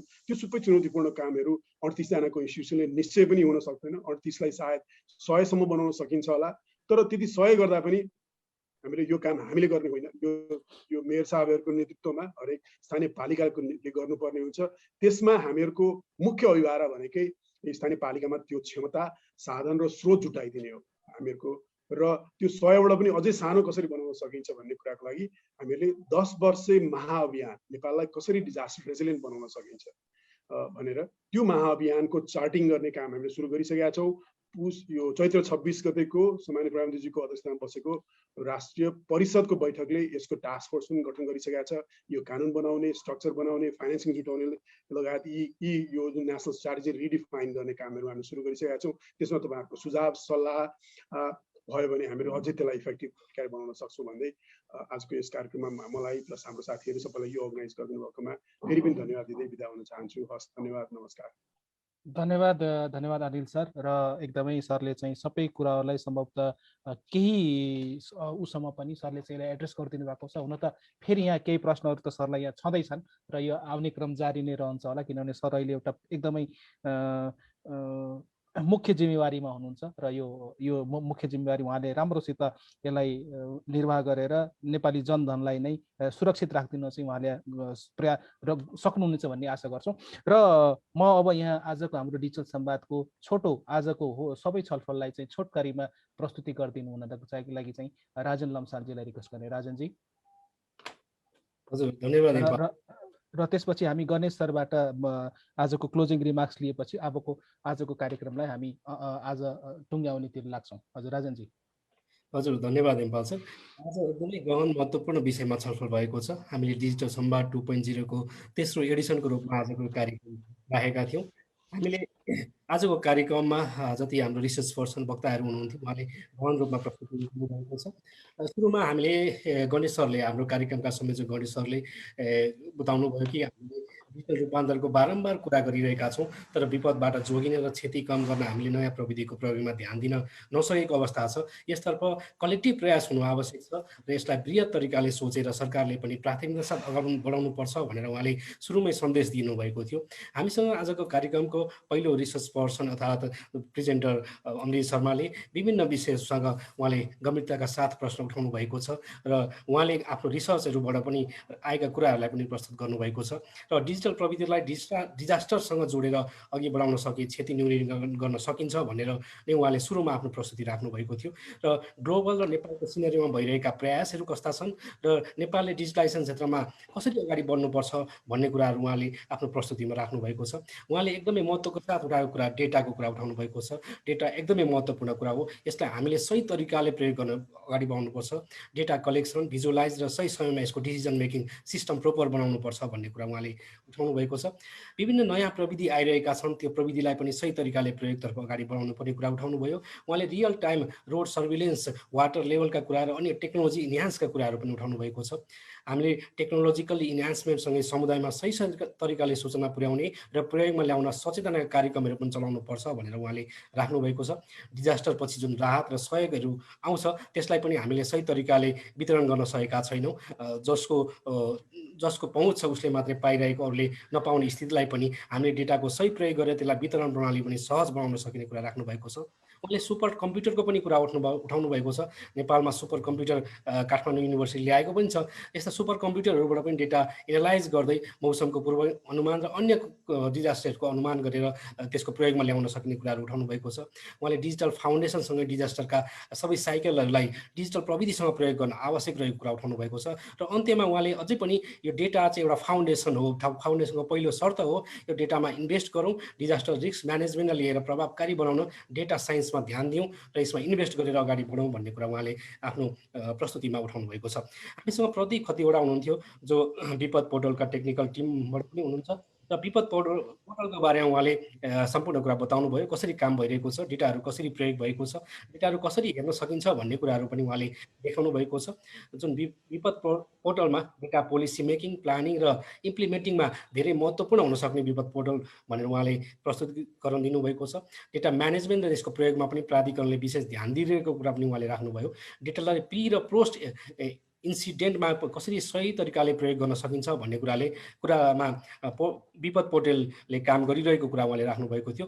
यसै गरी विपद पोर्टलमा बाढी, पहिरो र भूकम्पका अलर्टहरू आउने गरेको छ। यसलाई ओपन सोर्समा नै राखिएको हुँदा जो कोहीले पनि सजिलै प्रयोग गर्न सकिने कुराहरू पनि उहाँले राख्नुभएको छ र विभिन्न 6वटा मोडेल र सेक्सनहरूमा विपद पोर्टलले काम गरिरहेको र यसको सञ्चालन भइरहेको कुरा उहाँले प्रस्तुति राख्नुभएको थियो। र उहाँले रिमोट म्यापिङमा आएको डेटालाई भिजुअलाइज पनि गरिएको छ। प्राधिकरणको प्रयास जुन आउटर लेभलको हाई र मिडल रिस्कहरूमा रहेका डेटाहरू देखाउँछ यस कसरी जनता रिस्कमा छन् र समस्यामा छन् र कसरी उद्धार गर्न सकिन्छ भन्ने कुरा पनि विपद पोर्टलले काम गर्ने कुरा रहनुभएको छ। यो सँगै उहाँले चाहिँ डेटा म्यानेजमेन्ट गर्ने कुरा र यसको सही प्रयोग गर्नेतर्फ र एउटा सिस्टमलाई प्रभावकारी बनाउनेतर्फ पनि काम गर्नुपर्ने कुराहरू उहाँले पनि औलाउनु भएको छ। हामीसँग डाक्टर राजीव सुब्बा हुनुहुन्थ्यो। उहाँको लामो अनुभव यो क्षेत्रमा काम गरिरहँदाको अनुभव र उहाँले रिसर्चहरूबाट पनि प्राप्त अनुभवहरूलाई यहाँ सेयर गर्नुभएको थियो। एकदमै महत्त्वपूर्ण कुराहरू सेयर गर्नुभएको छ। मैले छोटो समयमा उहाँका कुराहरू धेरैमा भन्न त सक्दिनँ। उहाँको यो प्रेजेन्टेसन चाहिँ एकदमै स्पेसिफिक र प्र्याक्टिकल इन्साइटमा पनि रहेको थियो। प्रविधिको कुरामा उहाँले अत्यन्तै प्रयोग जुन प्राथमिकता दिनुपर्ने कुराहरू विभिन्न तवरले विभिन्न ढङ्गले उठाउनु भएको छ। हामीले रिस्क बुझ्नु पर्यो, त्यो सही हो, कहाँ कस्तो प्रविधि आवश्यक छ त्यसतर्फ ध्यान दिनुपर्छ भन्ने कुरा उहाँले उठाउनु भएको छ। साइन्टिफिक रिस्क एसेसमेन्ट कम हुने गरेको छ नेपालमा, यसको कोअर्डिनेसनको एकदमै अभाव छ। Risk is not linear but response चाहिँ लिनियर भएको छ भन्नुभएको छ। यसले गर्दा रेस्पोन्स चाहिँ नन लिनियर हुनुपर्ने कुराहरू उहाँले प्रश्नसाथ उठाउनु भएको थियो। रिस्कलाई भिन्न लेन्सबाट हामीले हेर्न सक्नुपर्छ। भौतिक संरचनाहरू अप्ठ्यारो छ नेपालको र नेपालमा कार्यान्वयन र संस्थाको संरचना नै अप्ठ्यारो रहेको हुँदाखेरि यसलाई भिन्न तरिकाले हेरेर हाम्रा संरचनाहरू पनि त्यही अनुसारको बनाउनु पर्ने र कोअर्डिनेसन चाहिँ एकदमै महत्त्वपूर्ण रहेको कुरा उठाउनु भएको छ। डिजास्टर अलिक फरक ढङ्गले हेर्दै यसको छरितो र प्रभावकारी संरचना विकास गर्न चाहिँ सरकारलाई उहाँले सुझाव पनि दिनुभएको छ। रिस्कहरू नन अथवा अननोन हुन सक्ने कुराहरूलाई उहाँले जानकारी गराउँदै हामीले त्यसलाई कसरी ट्रिट गर्ने र कसरी हामीले त्यसको सही तरिकाले जनता समक्ष त्यस्ता रिस्कहरू र त्यस्ता डिजास्टरलाई सूचना पुर्याउन सकिन्छ र सूचना प्रणालीलाई कसरी व्यवस्थित गर्न सकिन्छ भन्ने कुरा उहाँले प्रश्न साथ राख्नु भएको छ। क्वालिटी रेस्पोन्स गर्नको लागि प्रणाली नै रेस्पोन्सिभ हुनुपर्छ भन्ने कुरा उहाँको प्रेजेन्टेसनमा प्रष्ट रूपमा देखिएको छ। यसै गरी डिजास्टरमा एप्रोच रेस्पोन्सिभ र इन्क्लुसिभ डिजास्टर म्यानेजमेन्ट हुनुपर्छ भन्ने कुरा पनि उहाँले राख्नुभएको छ। साइन्टिफिक रिसर्च एकदमै आवश्यक छ। नयाँ इमर्जिङ प्रविधि प्रयोगमा एकदमै ध्यान दिनुपर्छ। नयाँ प्रविधि मैत्री युवाहरूलाई पनि अगाडि सार्नुपर्छ। समग्रमा सबै मिलेर सहकार्यमा डिजास्टरलाई हामीले कम गर्न सक्छौँ। त्यसको लागि सरकारको विशेष महत्त्वपूर्ण पहल हुनु आवश्यक रहेको कुरा उहाँले उठाउनु भएको छ। र अन्त्यमा उहाँले फेरि पनि जोड दिएर भन्नुभएको छ कि हामी लिफ्ट गर्नुपर्छ। हामी सामान्य वा परम्परा ढङ्गले नै अगाडि बढ्यौँ भने हामी कहीँ पुग्दैनौँ। सधैँ यस्ता घटनाहरू हामी सुन्छौँ, छलफल गर्छौँ, रिपोर्ट बनाउँछौँ, पेस गर्छौँ र यतिमै सीमित हुन्छ। जब हामी प्रविधिलाई उच्च प्राथमिकतामा राखेर हामीले 10 वर्षको कार्ययोजना बनाएर र लिफ्ट गर्न सक्दैनौँ, हामी पछाडि नै पर्छौँ। यसकारण सबैले यसतर्फ ध्यान दिनुपर्ने कुरा स्पष्ट साथ उहाँले उठाउनु भएको छ। हामीसँग डाक्टर मनिता तिमल सिन्हा पनि हुनुहुन्थ्यो। उहाँले पनि डेटाको कुराले महत्त्वको साथ उठाउनु भएको छ। डेटालाई प्रेडिक्सनको लागि एउटा आधार हुन्छ। त्यसको लागि यो डेटा एकदमै महत्त्वपूर्ण र डेटा कुन प्रकारको छ भन्ने कुरा हामीले ख्याल गर्नुपर्ने कुराहरू उठाउनु भएको छ। एकीकृत रूपमा काम भइरहेको छैन र कामहरू छरपष्टिएका छन्। डेटा सेयरिङमा पनि हामी धेरै पछाडि छौँ। लोकल कम्युनिटीमा सन्देश पुर्याउन सही डेटाको आधारमा काम गर्न र प्रविधिको सही प्रयोग गर्न आवश्यक छ भनेर उहाँले उठाउनु भएको छ। र उहाँले केही उदाहरण पनि दिनुभएको छ। हामी विभिन्न योजनाहरू बनाउँछौँ अथवा रिसर्च पनि गर्छौँ, अध्ययनहरू गर्छौँ, रिपोर्टहरू पेश गर्छौँ, तर त्यसको चाहिँ कागजमै सीमित हुन्छ। सरकारले ध्यान दिँदैन। स्थानीय निकायले पनि त्यसको कार्ययोजनामा ध्यान दिन सकेको छैन भनेर मेलम्चीको पनि एउटा उदाहरण प्रस्तुत गर्नुभएको छ।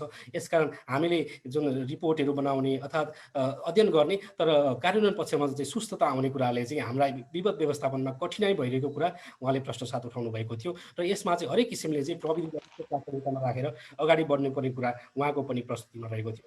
हामीसँग मेयर साहब पनि हुन्थ्यो मेलम्चीबाट। उहाँले पछिल्लो समय मेलम्चीमा भएको जुन घटना सङ्कटको कुराहरू पनि गर्नुभयो। हामी त्यसमा दुखित पनि रहेका छौँ र त्यसमा चाहिँ केही हदसम्म प्रविधिको प्रयोग भएको कुरा पनि राख्नुभयो। जुन मोबाइल सन्देशबाट, फोनबाट अथवा सामाजिक सञ्जालबाट जसरी सन्देश प्रवाह भयो त्यस सन्देशबाट पनि केही क्षति न्यूनीकरण गर्न सफल भएको कुरा राख्नुभएको छ। र त्यतिले मात्रै पुग्दैन, अझै धेरै काम गर्न बाँकी रहेको कुराले प्रश्न राख्नुभयो। अझै पनि अन्वेलमा हुनुहुन्छ उहाँहरू।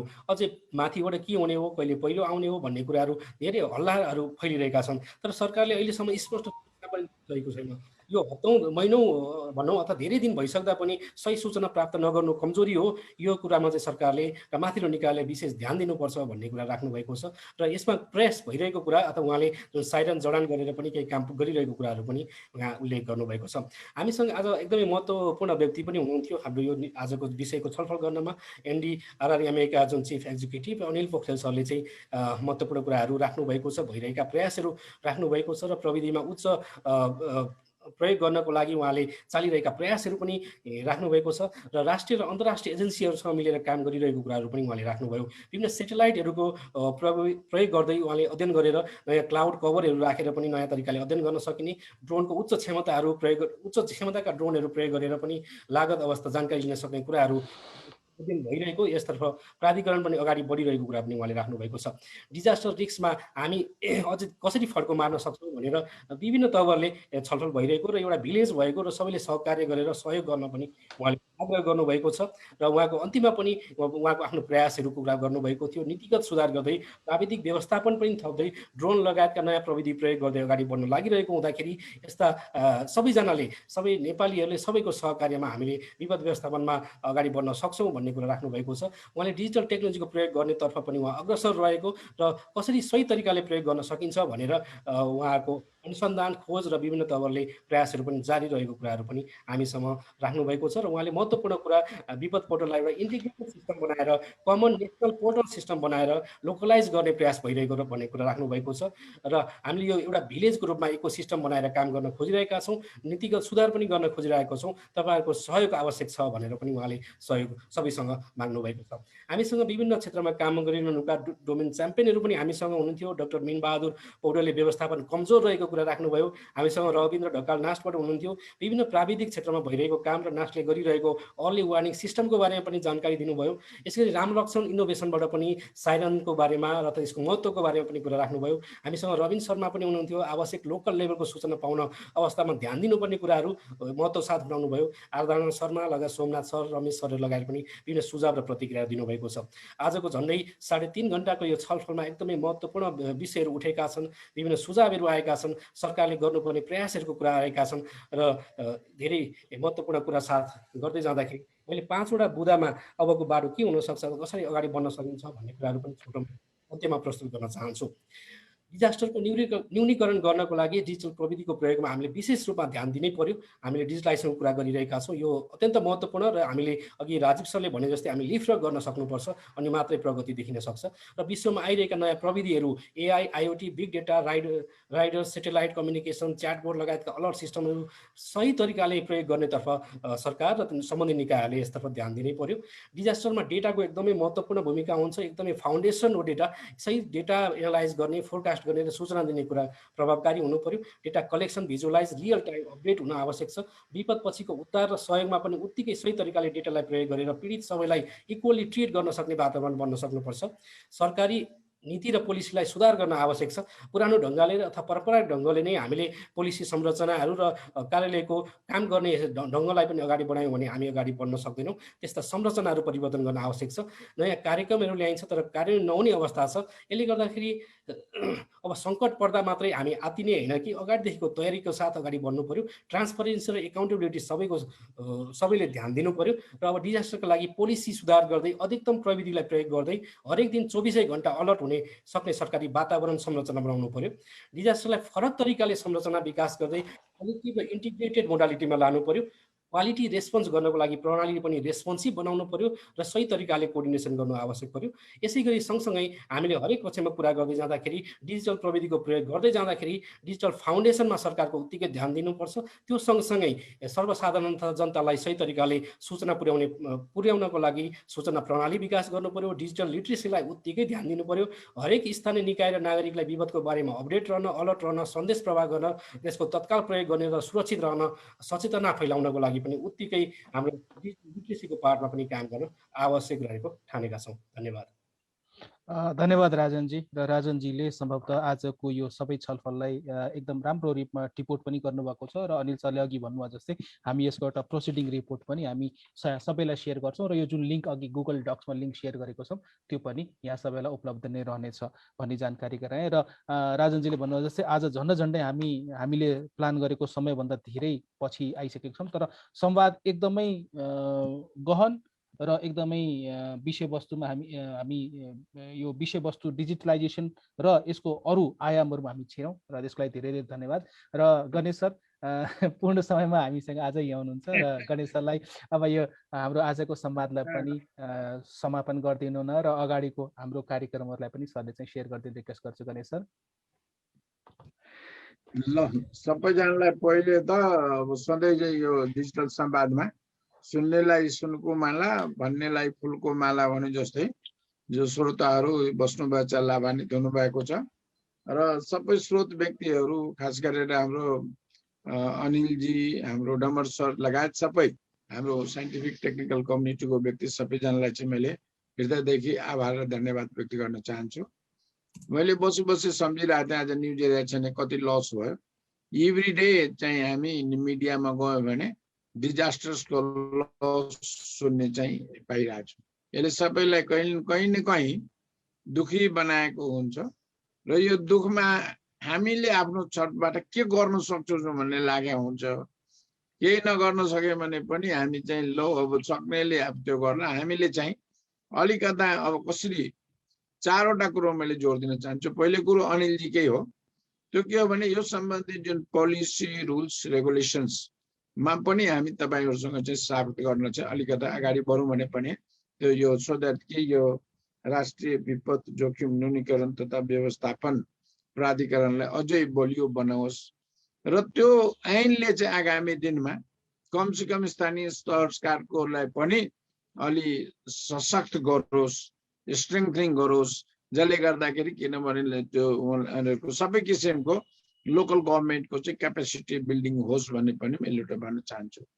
दोस्रो के छ भने जबसम्म हामीलाई यो क्षेत्रको साइन्स टेक्नोलोजी र इनोभेसनतिर हामी अगाडि बढ्दैनौँ तबसम्म असाध्य गाह्रो छ। त्यसैले आगामी दिनमा हाम्रो प्राधिकरणसँग, अरू इन्स्टिट्युसन, नाससँग, अरू रिसर्च एकाडेमिक इन्स्टिट्युसन सबैसँग मिलेर हामीले चाहिँ यो क्षेत्रको, यो सेक्टरको what are the issues of the scientific technical innovative इस्युजमा अलिकता हामी चाहिँ सँगसँगै अगाडि बढ्नेछौँ। यो क्षेत्रमा सबभन्दा जरुरी हाम्रो चाहिँ ह्युमन रिसोर्सेसहरू, लास्टली चाहिँ काम गर्ने व्यक्तिहरूको चाहिँ डेभलपमेन्टको लागि हामीले एकाडेमिक इन्स्टिट्युसनसँग, रिसर्च इन्स्टिट्युसनहरूसँग पनि सहकार्यको वातावरण बनाउँछ। र लास्टली मलाई के लागेको हुन्छ भने कि हामी क्षति भएपछि यति क्षति भयो भन्यौँ, त्यो क्षतिलाई रोक्नको लागि सानो पनि लगानी गर्न सक्छौँ। त्यसैले जो जति जोखिमको अवस्था हाम्रो छ त्यो अवस्थाको लागि चाहिँ सानो चाहिँ लगानी भन्दाखेरि मैले नलेजको लगानी भन्छु, रिसर्चमा लगानी होला, डाटा कलेक्सन होला, स्थानीय जनतालाई यो अलिक प्रशिक्षण गर्नुपर्ने होला, अवेरनेस बिल्डिङ होला, सूचना प्रवाह गर्नु, धेरै कुरा हुनसक्छ। त्यसैले त्यतातिरको लागि पनि सानो सानो लगानी खोज्नेतिर पनि हामी सबै इकाइबाट गरौँ। यति भन्दै पुनः हाम्रो सम्पूर्ण हाम्रो स्रोत व्यक्तिहरू, हाम्रो यो कमेन्टेटरहरू, हाम्रो यो प्रोग्रामलाई यो के भन्छ प्राविधिक रूपमा यसको तयारीमा काम गर्ने हाम्रो टिमहरूप्रति पनि आभार र धन्यवाद व्यक्त गर्न चाहन्छु। अघि नै हेमपालजीले भन्नु, हामी यो डिजिटल संवाद 2.0 को अहिले के गरेको छु भने कि हामीसँग भएको यो संवादको यो रेकर्डेड छ, यो रेकर्डिङहरू चाहिँ हामी पछि चाहिँ आवश्यकता अनुसार सेयर पनि गर्छौँ। यसको के भन्छ हाम्रो युट्युबमा पनि राख्छौँ, यसको डकुमेन्टेसन गर्छौँ। किन तपाईँहरूको यो 4 घण्टाको लामो